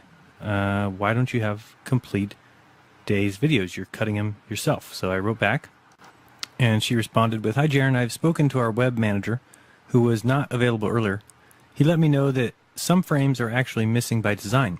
Because the webcams were set up so long ago, he had forgotten about a script he had written to omit frames that are mostly all black to save on space, bandwidth, and overall quality of the video. Chunks of time with just black screens are a bit of a waste," he said, "that if there is any reasonable light source in the image, then the image would not be omitted, and that the missing frames are based only on the amount of light in the image. That if there is any reasonable light source in the image, then the image would not be omitted, and that the missing frames are based only on the amount of light in the image. Thanks for your email. We will now add this to the FAQ for future webcam visitors." And if you can't tell, this is complete and total horseshit, because what we were just looking at was the summer months when there is no night. It's supposed to be 24 hours of sun going around. Why are those images omitted? So I said, "Jen, I still think you aren't quite understanding what I'm saying. If you have time-lapse webcam footage from the Amundsen Scott base, then why is there no 24-hour sun video? You guys have cut and edited every single video. Why? It makes no sense with your answers below about black screens. Please explain. For example, watch all videos for November, December, January, 2011, 2012, 2013. And the most recent email, which came earlier this week, said, "Hi, Jaron. The Amundsen Scott Station is an American facility, and for all inquiries regarding their webcam footage, you need to contact them. The information and explanation that Jen provided below still applies to ours. Kind regards, Denise." So I have emailed all the people at the NOAA and the NSF, and we were waiting to see if they've got anything new to say besides just the same nonsense responses. So again, I've sped up this camera footage just a little bit to get you some more views of these time-lapse footages, but it's all much of the same. You'll see shadows going halfway around and then resetting. You can watch the time in every single video to see that never is a whole day played. Sometimes it actually appears that the shadow comes very close to doing some sort of a 360-degree turn, but regardless, you can look at the time and see that at minimum, 8 to 10 hours is cut out of every video. So how could the shadow even be coming close to doing a 360 if you're cutting out a third or more of the day? Again, this is good evidence here. If you watch the purple flag start out very long, then it gets short as it goes in front of you, and then becomes long as it resets and starts over. So as I said, even if you watch that little igloo on the left, it may look really close to a 360-degree turn, but by looking at the time, 10 hours are cut out of that day. That just tells me that these have been edited. So these are not accurate portrayals of reality. Again, the biggest and most obvious point here is that if it was a globe that we live on, then what they are trying to show us would be 1, easy, 2, occur daily, and 3, plainly evident. And it is none of those. It looks like they're trying to cut it up. It looks like they're trying to portray something that isn't actually happening. And it looks like they're trying to fool us. Let's pay attention to something here. Watch this shadow as it rotates towards the upper left of the screen, and notice that the shadow in this video coincides with the sun, not the opposite as would be required by, physics and optics. The shadow should be opposite of the sun, not rotating in tandem with it. Again, more evidence of extreme trickery, extreme editing. They're simply trying to sell us something that isn't reality. A docu-fictional piece. Bob, I just put a link in the chat right here. If you go to that link, I was looking here the other day, and I actually went there to get a video I've seen before. And I noticed something new. I said, wait a second, why does this site show a different site thing on the right? And I said, oh my goodness, they added January through March of 2016, April through June 2016. And I said, okay, now they've definitely faked it. If you click on one of those, Bob, go to January through March 2016, and then press play. They did the same thing again. And I mean, that's ridiculous. If even at this point, they still are not going to show shadows doing a 360. You'll see that the shadow goes around halfway and then clicks over in there. They still can't even show the sun doing a 360. So I mean, unless this is a psyop or something, I don't understand why they would even put this out, because it's a joke. It's an absolute joke that you tell us there's a 24-hour sun that goes around, and this is the South Pole. This isn't Mawson Station. This isn't, somewhere else. This isn't Ross. This is, Munson Scott at the 90-degree mark, and they can't even show it. It just, they cut the film. And if you watch the time, look at the time up top. It's 7, 8, 9, 10, 11, 12, 13, 14, 15, 16, 5. 6. Jeez. So what the hell are they doing? So That's it's just pathetic. Yeah. And all this is because they were trying to save bandwidth. I'm sorry, John, go ahead. I'm just going to say it should be tropical down there, honestly. In a globe Earth scenario, that place should be freaking tropical. Yeah, it's got the sun just beating on it. It's angled right at the sun, and it's 375 Earth diameters closer to the sun than it is for our summer. That's ridiculous. Yeah. Yeah. There's absolutely no excuse for that. That is ridiculous.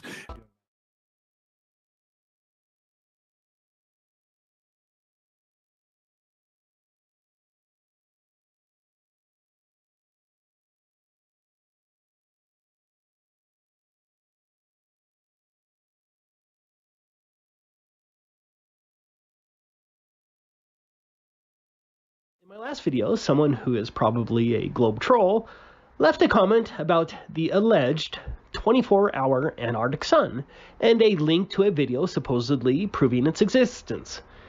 I clicked on the link, but I totally forgot that I debunked this video years ago in my last channel. I guess my memory isn't as good as it used to be. But I'm guessing quite a few of you have also forgotten about it or have never seen it. A big thanks to Flat Earth and Coffee's channel, who recently shared my old video. If you haven't subscribed to his channel, you must, and the link will be in the description. So what you're watching is the alleged proof of the 24-hour sun in Antarctica. It's a 24-hour time-lapse appearing to show the sun traveling around in a big circle and staying above the horizon for 24 hours. It looks pretty good. The shadows match well. The lighting seems right. The video seems pretty convincing. And the clouds don't repeat 24 hours later like they did in this video, where the exact same cloud pattern repeats a day later. It's crazy how much effort goes into faking these videos. Remember the saying, fool me once, shame on you. Fool me twice, shame on me. But maybe George W. Bush said it better. There's an old saying in Tennessee, I know it's in Texas, probably in Tennessee, that says, fool me once, shame on you. If fool me, we can't get fooled again. Anyways, but in this case, the clouds don't repeat 24 hours later. Instead, we're going to be looking at the sun with the same exact sun flares that repeat 24 hours later.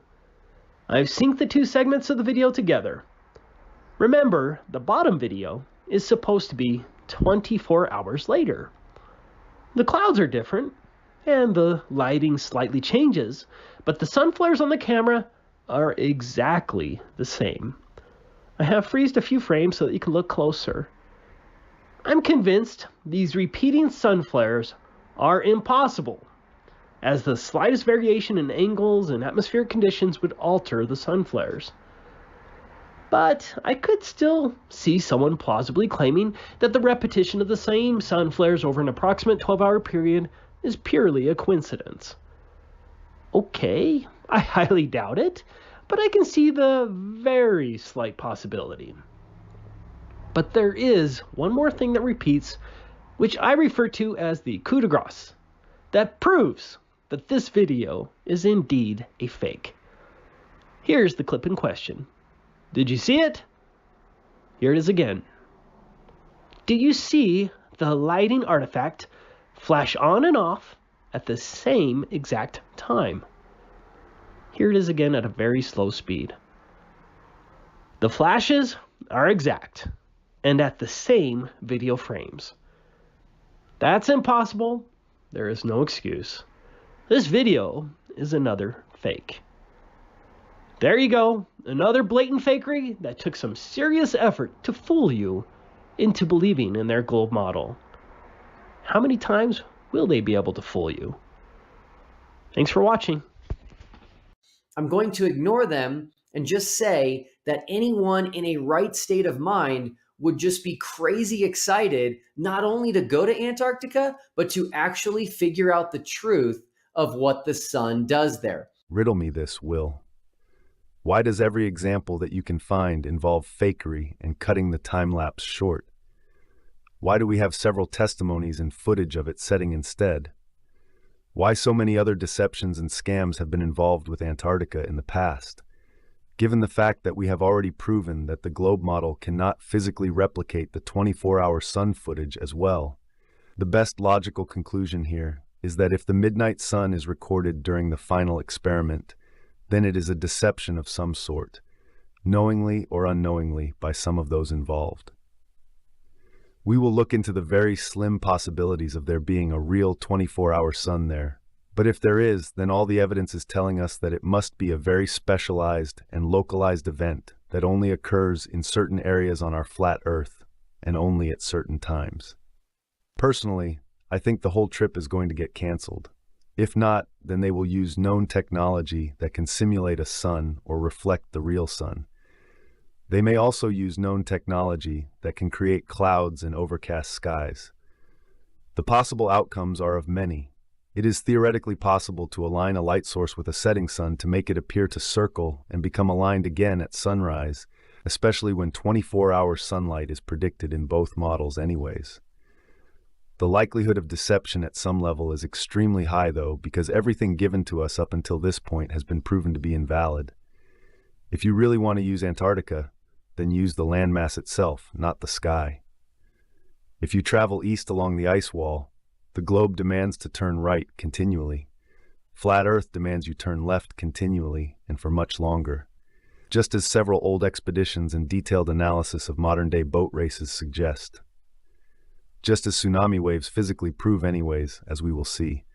Plane routes and emergency landings, time zones, undersea cable layouts, etc. also reveal the AE map and other circle maps like it. There's just too much to show without getting too sidetracked and overwhelmed for now. The fact of the matter is that this preponderance of evidence and facts goes to show that no matter what occurs in the sky there, it is occurring on a flat, circular, and motionless Earth. The water doesn't lie. There's nothing that wraps around Antarctica. No water, no planes fly over, nothing. And even less the sun. There's no sun going around Antarctica. We're going to go ahead and get started right now.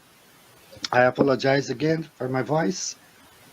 I originally presented this at, shout out to Russian Vids. I went to his show about a year ago.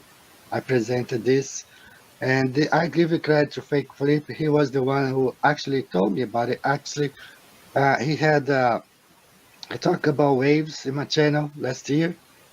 As I have a master's degree in this field, we study emergency management, and we study about earthquakes and tsunamis. And I studied a lot the earthquake that happened in Chile in 1960. It was like, I studied a lot about that earthquake. It was a 9.5 earthquake, you know, in Chile that lasted 11 minutes. So this is how the water worked. You know, the waters work like this. It wraps around. At the tsunami, we were wrapped around islands and continents like Australia, New Zealand. We always wrap around. So I'm going to demonstrate that to you. 1960, we had this big earthquake in Chile.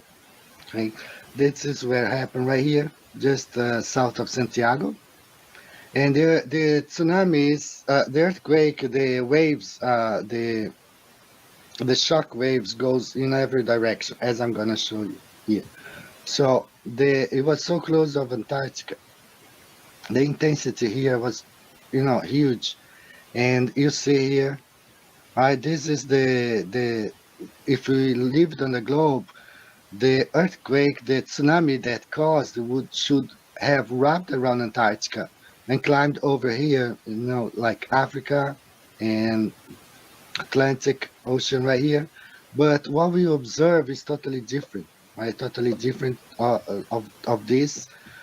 So these screenshots I took from NOAA, National Oceanic and Atmospheric Administration. You see here the earthquake. So what I did, I took this screenshot, I combined them together to make it correctly like this. So you can see that, no way it never really wrapped around Antarctica. And I'm going to show you guys this animation, not only this, but several ones. So you observe the path this tsunami went, right? All the way arrived here in Japan 24 hours later. It totally engulfed Hawaii, the Hawaii Islands. So what I did, I took this screenshot from NOAA and I converted it into a EA map. So now you understand what's going on here. You understand that Antarctica is not an island continent. It's a ring. It's a barrier. It just contains this. Not only this, I'm going to show others, but the intensity of this earthquake being south of Santiago, really close to Antarctica, and never have wrapped. It should have wrapped it and come over here, south of Africa, here and here, everywhere.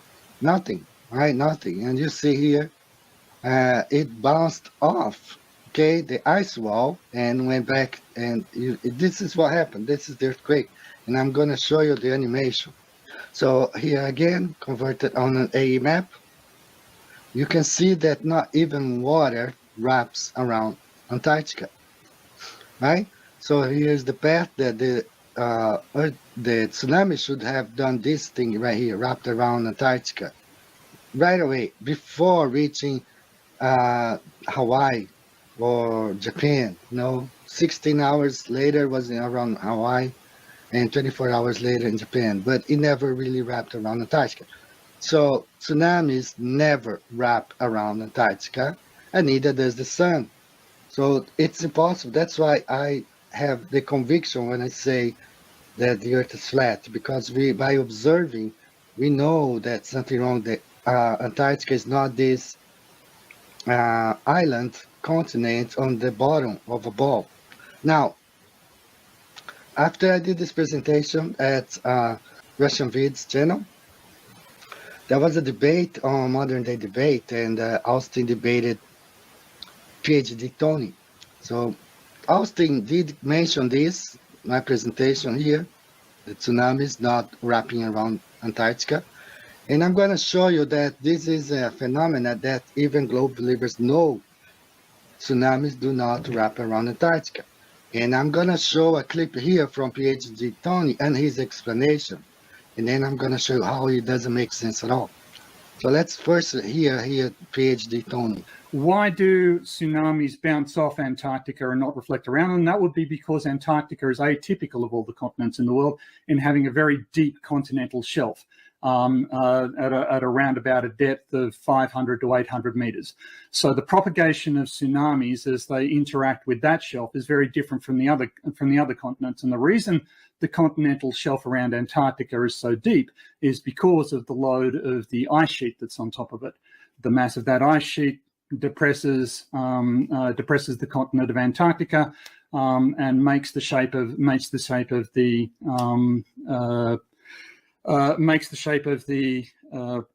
continental shelf atypical.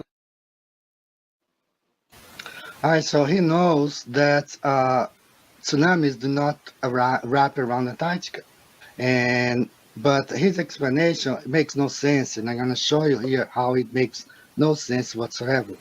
All right, so first let me explain here what he was saying.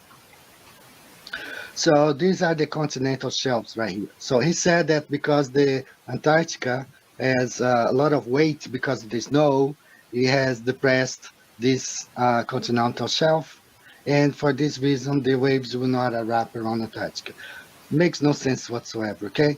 So here you have Antarctica, here you have Chile, the ocean floor.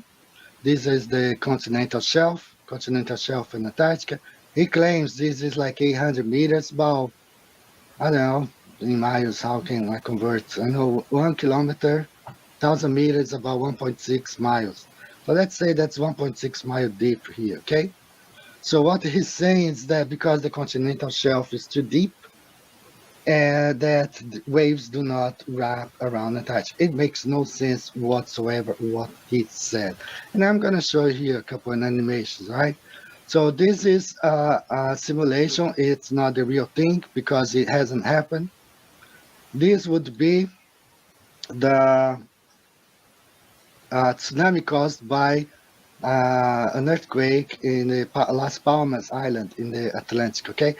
Pay attention how the waves are going, the tsunami waves will go not just forward but back and engulf everything here. Look at this. So that's a simulation, of course. This has not happened, but the following video it's based on one that happened. See how the waves propagate all the way to the back, to the front, and basically engulfs everything in the middle. You know, islands, small islands, big islands, reaches North America, reaches Brazil, all the islands, Cuba and Florida, and enters the Gulf of Mexico. Right? That's how the tsunami waves will behave. It's not gonna bounce off an island because the ice shelf is too big, tall, and makes it heavy. It makes no sense. Right, so let's now watch another. This is a simulation based on a real tsunami that happened in 2021 near New Zealand. So that's the tsunami. So pay attention how it wraps around New Zealand, and it's going to wrap all around Antarctica. I mean Australia and Indonesia and other islands, and see how it reaches South America. But pay attention here, but guys, on the bottom, how it that never wraps around Antarctica. Okay, Antarctica is the container there, and reaches North America, Japan, Alaska, everywhere. Okay, now let's imagine for a second that the Antarctica is more or less the size of Australia, maybe a little bigger. Let's imagine that Antarctica is right there in the middle. Okay, so pay attention. All right, according to PhD Tony, that would not happen because Antarctica has a continental shelf too deep, due of being too heavy because of the snow. It makes no sense, you know. It's his globe interpretation, or he's trying to defend the globe, so he's using this analogy. It makes no sense. It would wrap around Antarctica just as it wraps around Australia and every continent that encounters in the middle. So I'm going to show this is the Chile one, and pay attention on the bottom here how the Antarctica really contains this tsunami. It never erupts around it and shows like reaching South Africa. No, that's the way, because Antarctica is the container, it's the ice wall. And this is for those, sometimes I even get comments from Flat Earth to say, oh, there's no ice wall. Because you don't understand. Of course there is one. And the waters are contained. Do you guys think the oceans go on forever? No. Okay, so this is what's going on, right? You had two other ways only here, through the Drake Passage and here. And then this water reached part of the Atlantic. But there's no other way. Okay, so this is what happened right there. It can only happen on a flat Earth, surrounded by a container, okay, which is the ice wall, Antarctica. So this is proof. That's why I have the conviction, the Earth is flat, because I understand this stuff. And Antarctica is the containment, contains all the oceans. No, I'm going to explain this wrapping around. It's called diffraction. So I'm not going to read the whole thing. My throat is really bad. But diffraction can be considered as the bending of waves around objects. All right, so if Antarctica was really an island, you would see something similar to this. It wraps around it. You would wrap around it. Okay, just like this guy, you know, he wraps all around his little island. Imagine Antarctica there in the middle. If the tsunami wave comes strong as in Chile, 1960, 11 minutes. The earthquake lasted 11 minutes. And it would have wrapped around Antarctica. It doesn't. It didn't. And it doesn't. And as I said, so imagine Antarctica there being wrapped around this tsunami. If Antarctica was this island on the bottom of a spinning ball, you would see this. You don't see it. Even the globe guy knows that tsunamis do not wrap around Antarctica. But his explanation that the continental shelf is too deep makes no sense. It's just saying like if you build a house, the foundation really deep, with a lot of weight on top, the waves at the beach will not wrap around it. It doesn't make any sense at all. So this is the part that I want to talk to you about the tsunamis. I talked about this before. All right, so we have Antarctica, right? Antarctica, it's roughly the size of Brazil. But you can fly around here. They say you can get up to 84 degrees south, but the other half you can't fly. It makes no sense. Oh, it's too cold. How come this side it's colder than this side? How can you can land at 767 here, but you cannot fly over, right? You fly from Anchorage, Alaska to Miami. You fly from Sao Paulo to London. You fly from Amsterdam down here to South Africa. And you cannot complete this 2,000 miles only. It's of course, guys, it's right there. There's no flights around Antarctica. We booked a guy, there's a millionaire flat earther. He tried to book a flight from Buenos Aires to Perth, and the company would make a stop in South Africa. It doesn't make sense on the globe. Plot this on the Gleason's map, you can understand what's going on. And again, this is the scientific method to make predictions and to test them. Good look at what really occurs on July 8th, because the media really just makes the statement that 99% of the population is in sunlight this day. So I'm thinking, well, wait a minute, 99%, but they don't talk about the surface area on the Earth that's being covered with light. So that's what we're going to look at in this presentation, and we're going to compare it with both the circular level plane Earth versus the globe. And so you can see where the sun is there. It's located in Africa here. So you can see all the lit up area is the daytime. And I put this night on the sides here to show, you know, where we're at. Everybody's got to realize we've seen all these pictures, all these graphics of how the sun's hitting the globe Earth. And I just chose different seasons here. But you're always seeing it lighting up half of the globe for all seasons. So this is a geometric limitation of what the sun and the globe heliocentric model can do. The sun's light rays always provides daylight on 50% of the Earth's surface area, no more and no less, always 50%. It can never, ever, ever change.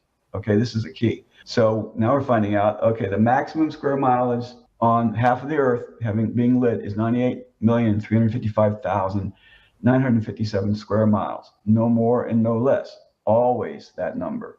So now we're going to take a look at the actual data for sunlight on July 8th.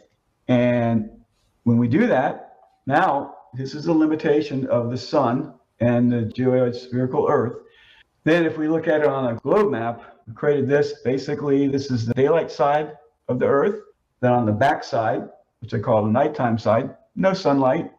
And we still got 180 degrees latitude and 180 degrees longitude. We got 12 hours of nighttime. Now, I'm using the Mercator map.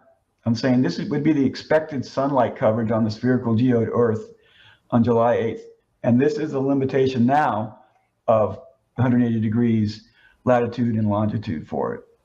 This is the actual data now, as you can see here. Okay, so there's point 1 south of the sun, location 1, location number. So I show you the location numbers as it goes around from the data on the spreadsheet.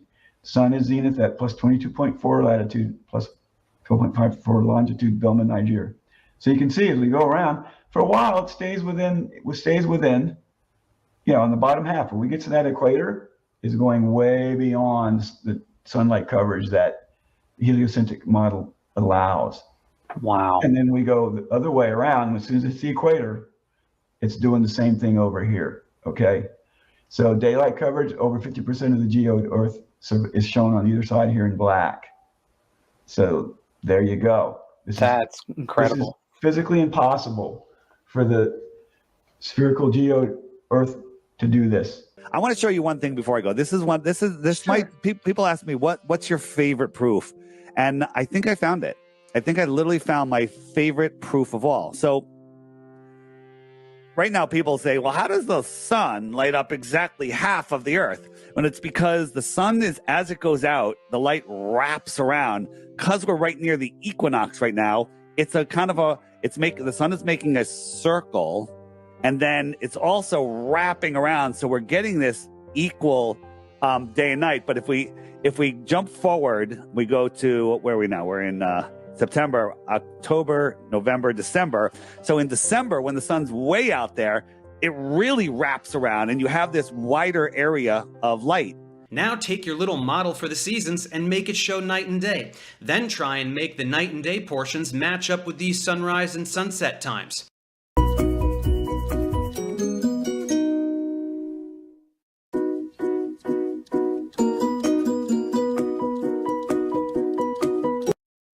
Demonstrate the light from the sun illuminating this location for more than 70% of its trajectory.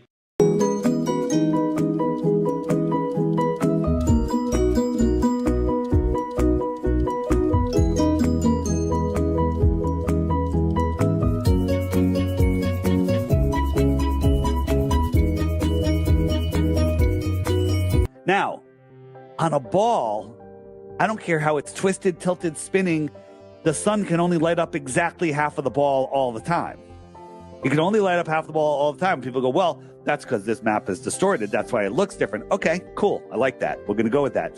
But 6 months later, 2, 3, 4, 5, 6, the sun comes all the way in. It's not wrapping as much, and you kind of more have a round. You have more of a round shape because it's not refracting around or bouncing off the dome so much. So that's not the proof. I want to show you that's this little background for my proof. And the proof is this, right? So we have the Gleason's map. This is the best map that we have. Whoops, get that out. And all right. And this is from the Weather Channel. And they're like, on this day, the sun is the 70% of the Earth. I think it was 72 or 73% of the Earth is in light. Can't have that on a globe. How can 73% of the Earth be lit up by a single source light? Get a basketball, go into a pitch black room, have a light on the far side of the room, that's the sun, spin, twist, tilt the basketball. It's always exactly 50% lit. So let's look at that on a map, right? So this is from day, what's it called? Day, night, time and date. This is showing at this date, August 13th. California is just about to get dark. South America is completely in the light. Everything's in the light except Australia and these islands over here. Okay, so this is the only thing that's not lit right now. Right? This is a real world observation of the lighting pattern. So let's take a look. So we have the Gleason's map. And the sun was right there. We're going to put the sun right where they said the sun was. And we're going to lift it up and see, can it make that pattern? So we lift it up. And look, South America, California, everything except Australia and these islands are in the dark. Hey, that works on a flat Earth map. Let's take a look on a globe. So we got the globe here. So here's Australia. We'll put Australia right in the dark. So Australia and those islands are now in the dark. And we walk around to the other side. We have a single source light. And look, South America is in the dark. America's in the dark. It doesn't work. So let's reorient the globe. We're going to put South America right where they said it was. And we have it tilted correctly to the sun. Right? So South America's in the light. California is just getting dusk. And we go back over to the other side. And all of Russia is in the dark. There's too much. All of this, we're going to show you All of that should be in the light. It should be like that. But it doesn't work on a globe, right? It doesn't work on a globe. This is the lighting pattern. This is redoable on our map, and it matches reality. One of them matches reality, and the other one doesn't work at all. What is the Glober excuse of that other than you're an idiot? Get out of your mother's basement. You know, that's all they have. They got nothing. They have nothing. Yeah. It's limited to be 50% all the time daylight. And again, I'm just showing this to show you that this looks very similar when you look at the coverage here. You look at my lines. I'll go back and forth, but you can see it's very, very similar. I stayed within the full daylight. You can see that I didn't use any twilight, because you can see that point there, 0.6, right there in South America. It's pretty much the same spot. So now let's look at it on this type of a globe map. So we've got it daylight side and nighttime side. It's a mirror of the data, like location 6 is a mirror of location 18 on the other side. Wow. So this shows you all the daylight on the nighttime side. So it's physically impossible to, for the data that's being shown for July 8th. Yeah, that's why they're saying, oh, it's 99% of the population. They ignore the surface area of what's going on, okay? This is huge. There's no way around it. You can't say refraction. You have to have a second sun theory popping up. Something has to happen to provide that much sunlight. The dimensions of the globe would have to change drastically. Right. Wow. Yep. So now this is kind of a summary. The actual sunlight coverage on July 8th, 2024 at time 11:15 UTC proves that Earth is not a globe/geode, but instead a circular level plane. Because on a heliocentric globe or geode, is it geometrically and physically impossible for sunlight to exceed 50% of the Earth's surface area. However, on July 8, 2024, at time 11:15 UTC, we have proven sunlight exceeds 50% of the Earth's surface area and is lighting up nighttime areas of the globe or geoid Earth when it should never occur. Therefore, this evaluation proves that Earth is not a globe or a geoid.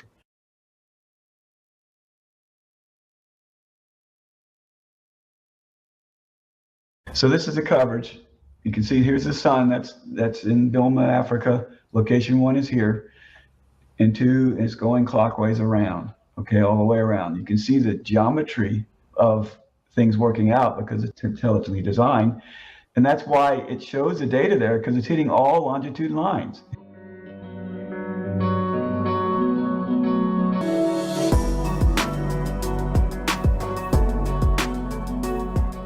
As we've seen throughout the years, there is so much that has already validated the flat circle maps.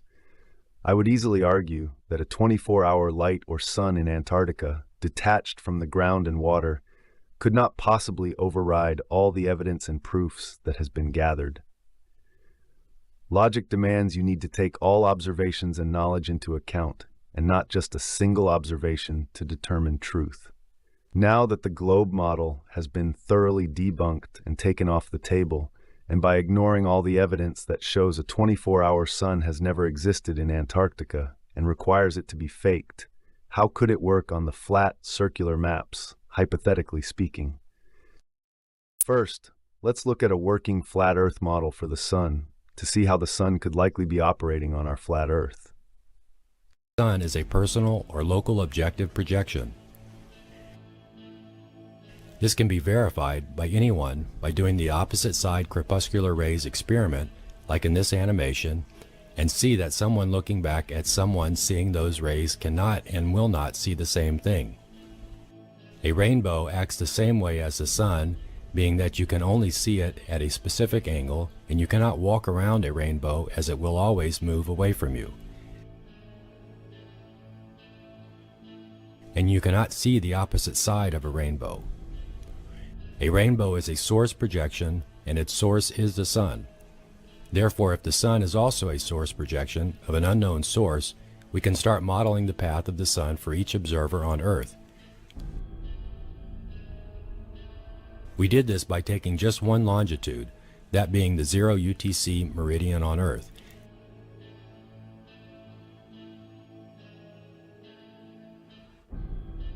and inputted the data from observations for azimuth and declination of the sun and traced the sun object for that location for a year for each 10th latitude north and south of the equator, and just let the data run its course for a year.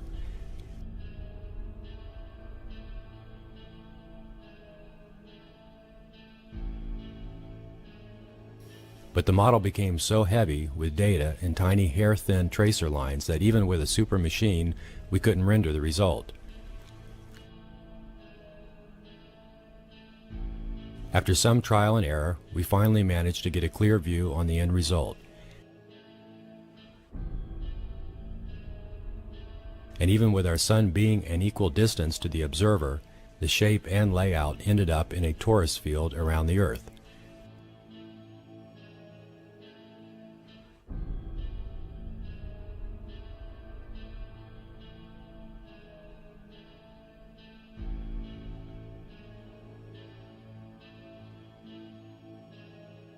But it became very clear to us that based on Ken Wheeler's research into magnetic holography, that the sun we see is projected into the electromagnetic field in the sky. The objective sun follows the magnetic field lines that are unique for each location on Earth.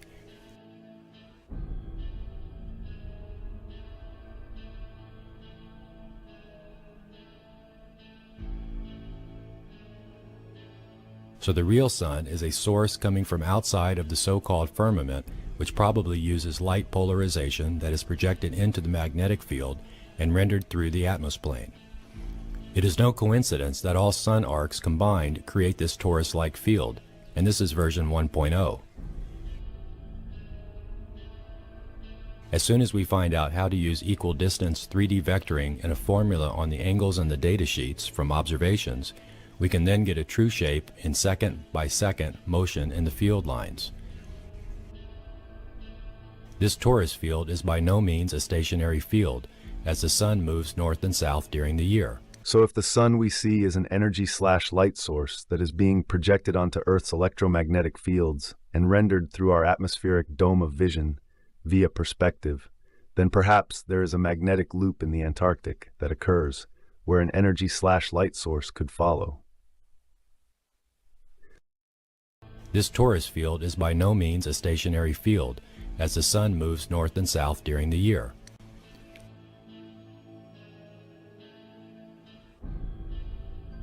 We animated this in what we call the cosmic breath of flat Earth, and this shows that by simply increasing the current in the field from the North Pole, you then push the field south, and by lowering the current, it flows back north again. It can also be pushed back and forth by an outside magnetic field from beyond the Antarctic, 90 degrees south latitude. The southern magnetic anomaly is also a moving anomaly, and who knows what more lies beyond the southern latitudes, all of which have influence on the field. From a creation standpoint, it must have a function as well. If we animate all sun positions over a year, the animation gives the impression of a wave going around the field like an outside source pushing and pulling on the field and projecting its image, that being the sun or moon, in it.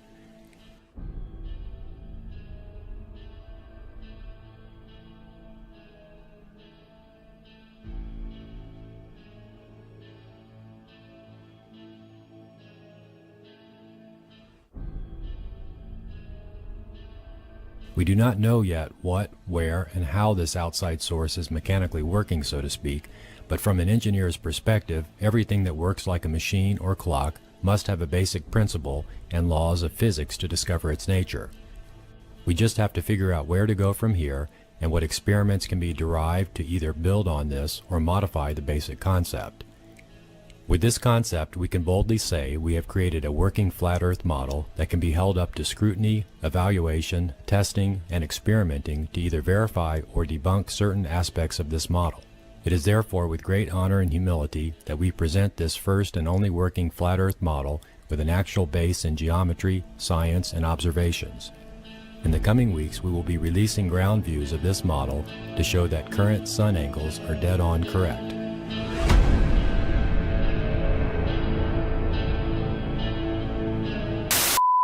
I'm going to show you that the large dome is in place and the small dome represents our vision of the sky.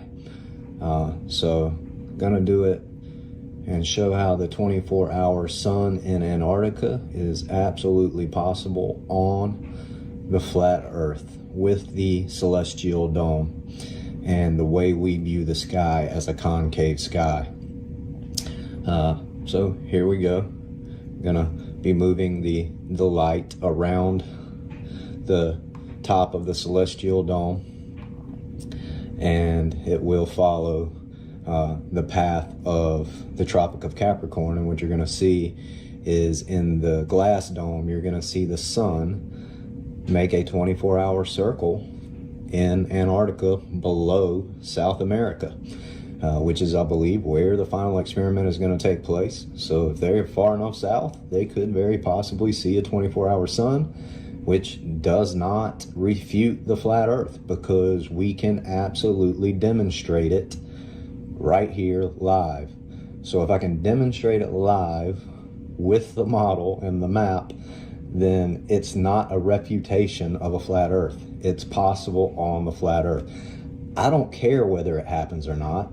I think we probably don't see a full 24-hour sun unless we go far enough south, and yeah, we probably would, based off of these assumptions, which the flat Earth makes these assumptions, period. Now, whether people understood that or not because they haven't dug deep enough, doesn't matter. But that wasn't all directed towards you, Wendy, but you asked for me to do this, so I'm doing it for you. Gonna zoom in now onto the small dome. And I'm gonna move the sun. See, look at that. See the sun inside that dome? I'm following the Tropic of Capricorn. Now this way, you're gonna get a lot more reflection, because obviously it's not to scale and perfect here, but you can see how the sun is perfectly mimicked by the concave view that we view the sky with. Because of the celestial dome and the way we view the sky, you could very possibly get a 24-hour sun circling the horizon in Antarctica. It's not impossible on a flat Earth. I've just proven it's not impossible. So the final experiment, which is not an experiment, it's an observation that has set out to debunk flat Earth with this 24-hour sun observation, has already failed. Before it even starts, it's already failed, because we can clearly demonstrate how it happens. All the evidence points to we live on a flat surface.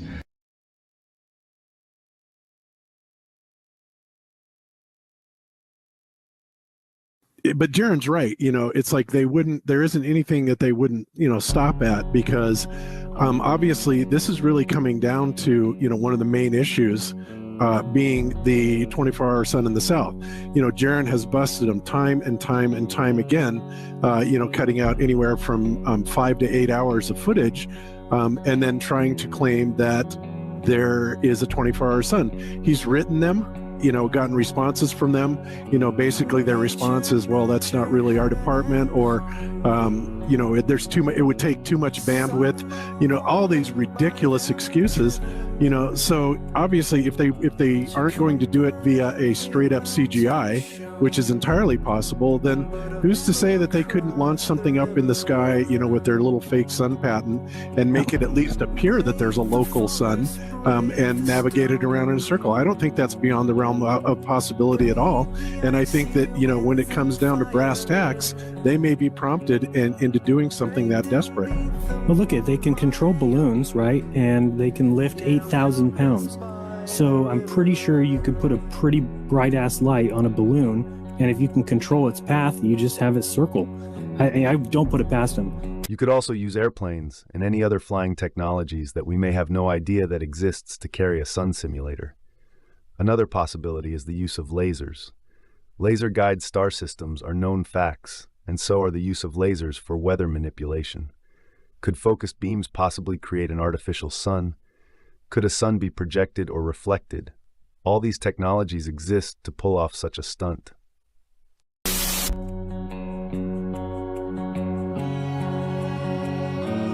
Angel, angel, what have I done?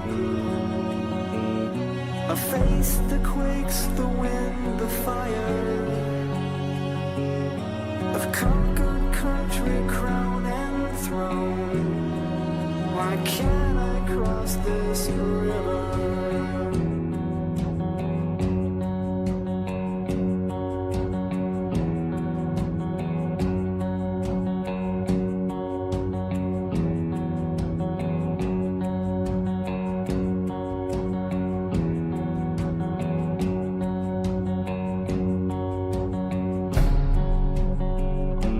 Angel, angel, what have I done? I face the quakes, the wind, the fire. I've conquered country, crown and throne. Why can't I cross this river? Pay no mind to the battles you show you a patent that I found that's going to explain what you're watching on this FAA.gov camera. This is the http://abc.ams.faa.gov. This is a government camera. Watch this. Keep watching. And I'm going to show you the patent for it afterwards. And I'll show you the patent. And also, I put it up on my backup channel last night. A shorter version. I instantly got a copyright strike and they instantly banned it worldwide. See that right there? You see that? See that? See the sun up here? See this one falling away? We've never seen that before. We watch these cameras all the time. You seen that? and together across the river. The sun is right up here. This is another reflector or something to that effect, being pushed out of the way or whatever. Not exactly sure, but it's not real. It's not natural. That bright white hot sun. Now look at these rays. These are not natural rays. These are not natural camera lens flares. You know what I mean? This is from a man-made source right there. Okay? You catching me? You follow me? I'm going to put the patent up. Freak out. This says it's a system and method for irradiation in planet surfaces. One claim, 10 drawing figures. It says reflector, satellite, 22,400 miles, intensity of illumination on Earth. Spot in lumens /foot times 10. Patented 24-hour orbit, ISO 6-hour orbit, diameter of illuminated Earth spot in miles, 5, 10, 50. All right, I'm going to let you read all this, but read it all and save this video in case they pull it. I'm not being over dramatic or anything to that effect. Notice that this map that they're showing is Baltimore, Harrisburg, Scranton, Philadelphia, so on and so forth. They show the distance and how much, this is all the scientific stuff. You see what I'm saying? Crazy, right? Absolutely crazy.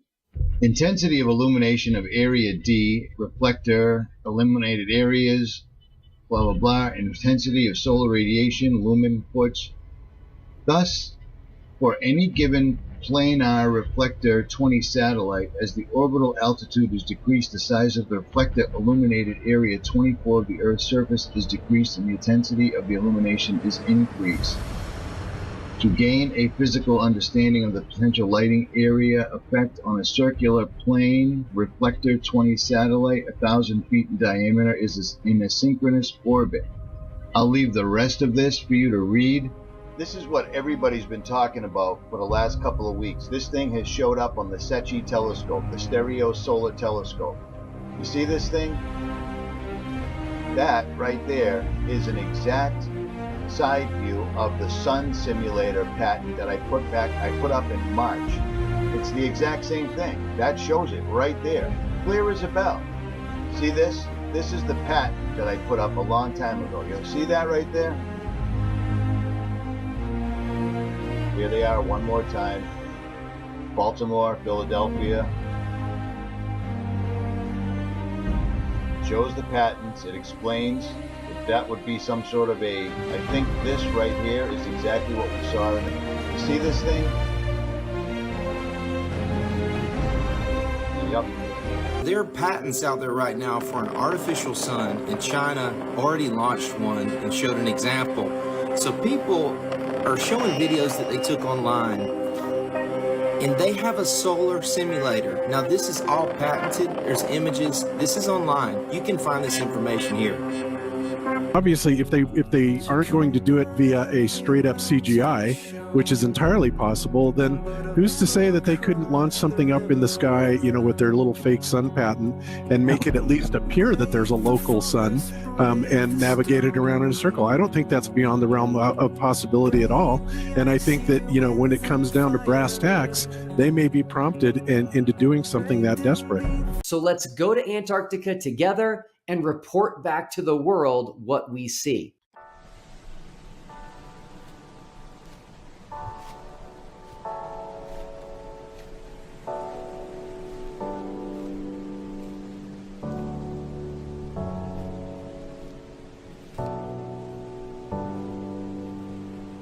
And the sun sets, the sun sets, the sun sets. There's only partial amounts of times where you will have sun, but not for the full 24 hours.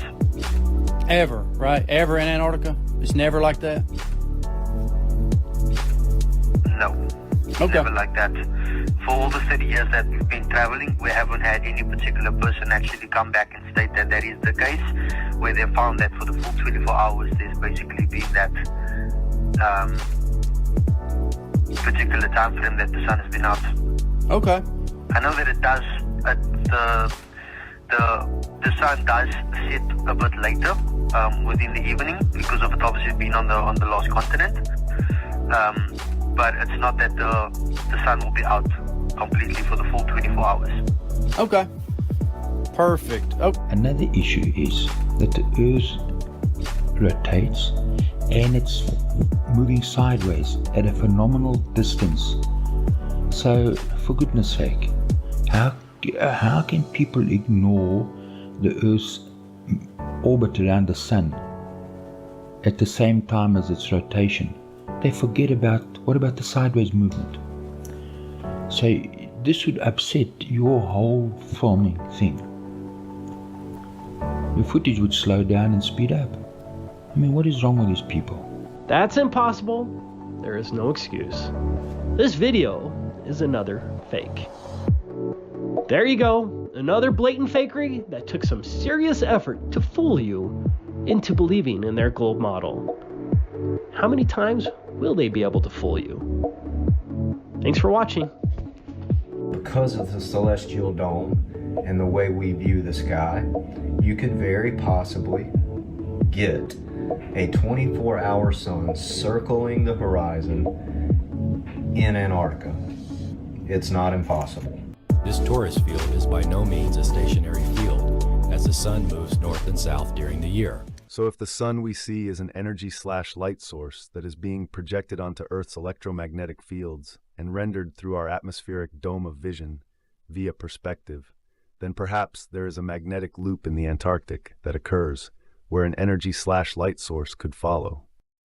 Wrapped it in, I could come over here, South of Africa, here and here, everywhere. Nothing, right? Nothing. And you see here, it bounced off, okay, the ice wall, and went back, and this is what happened. It's cold out here. Yeah, it is. It's like the South Pole. It's like the deep South Pole, if there was one. There isn't, though. Thanks for walking me in my door. Yeah.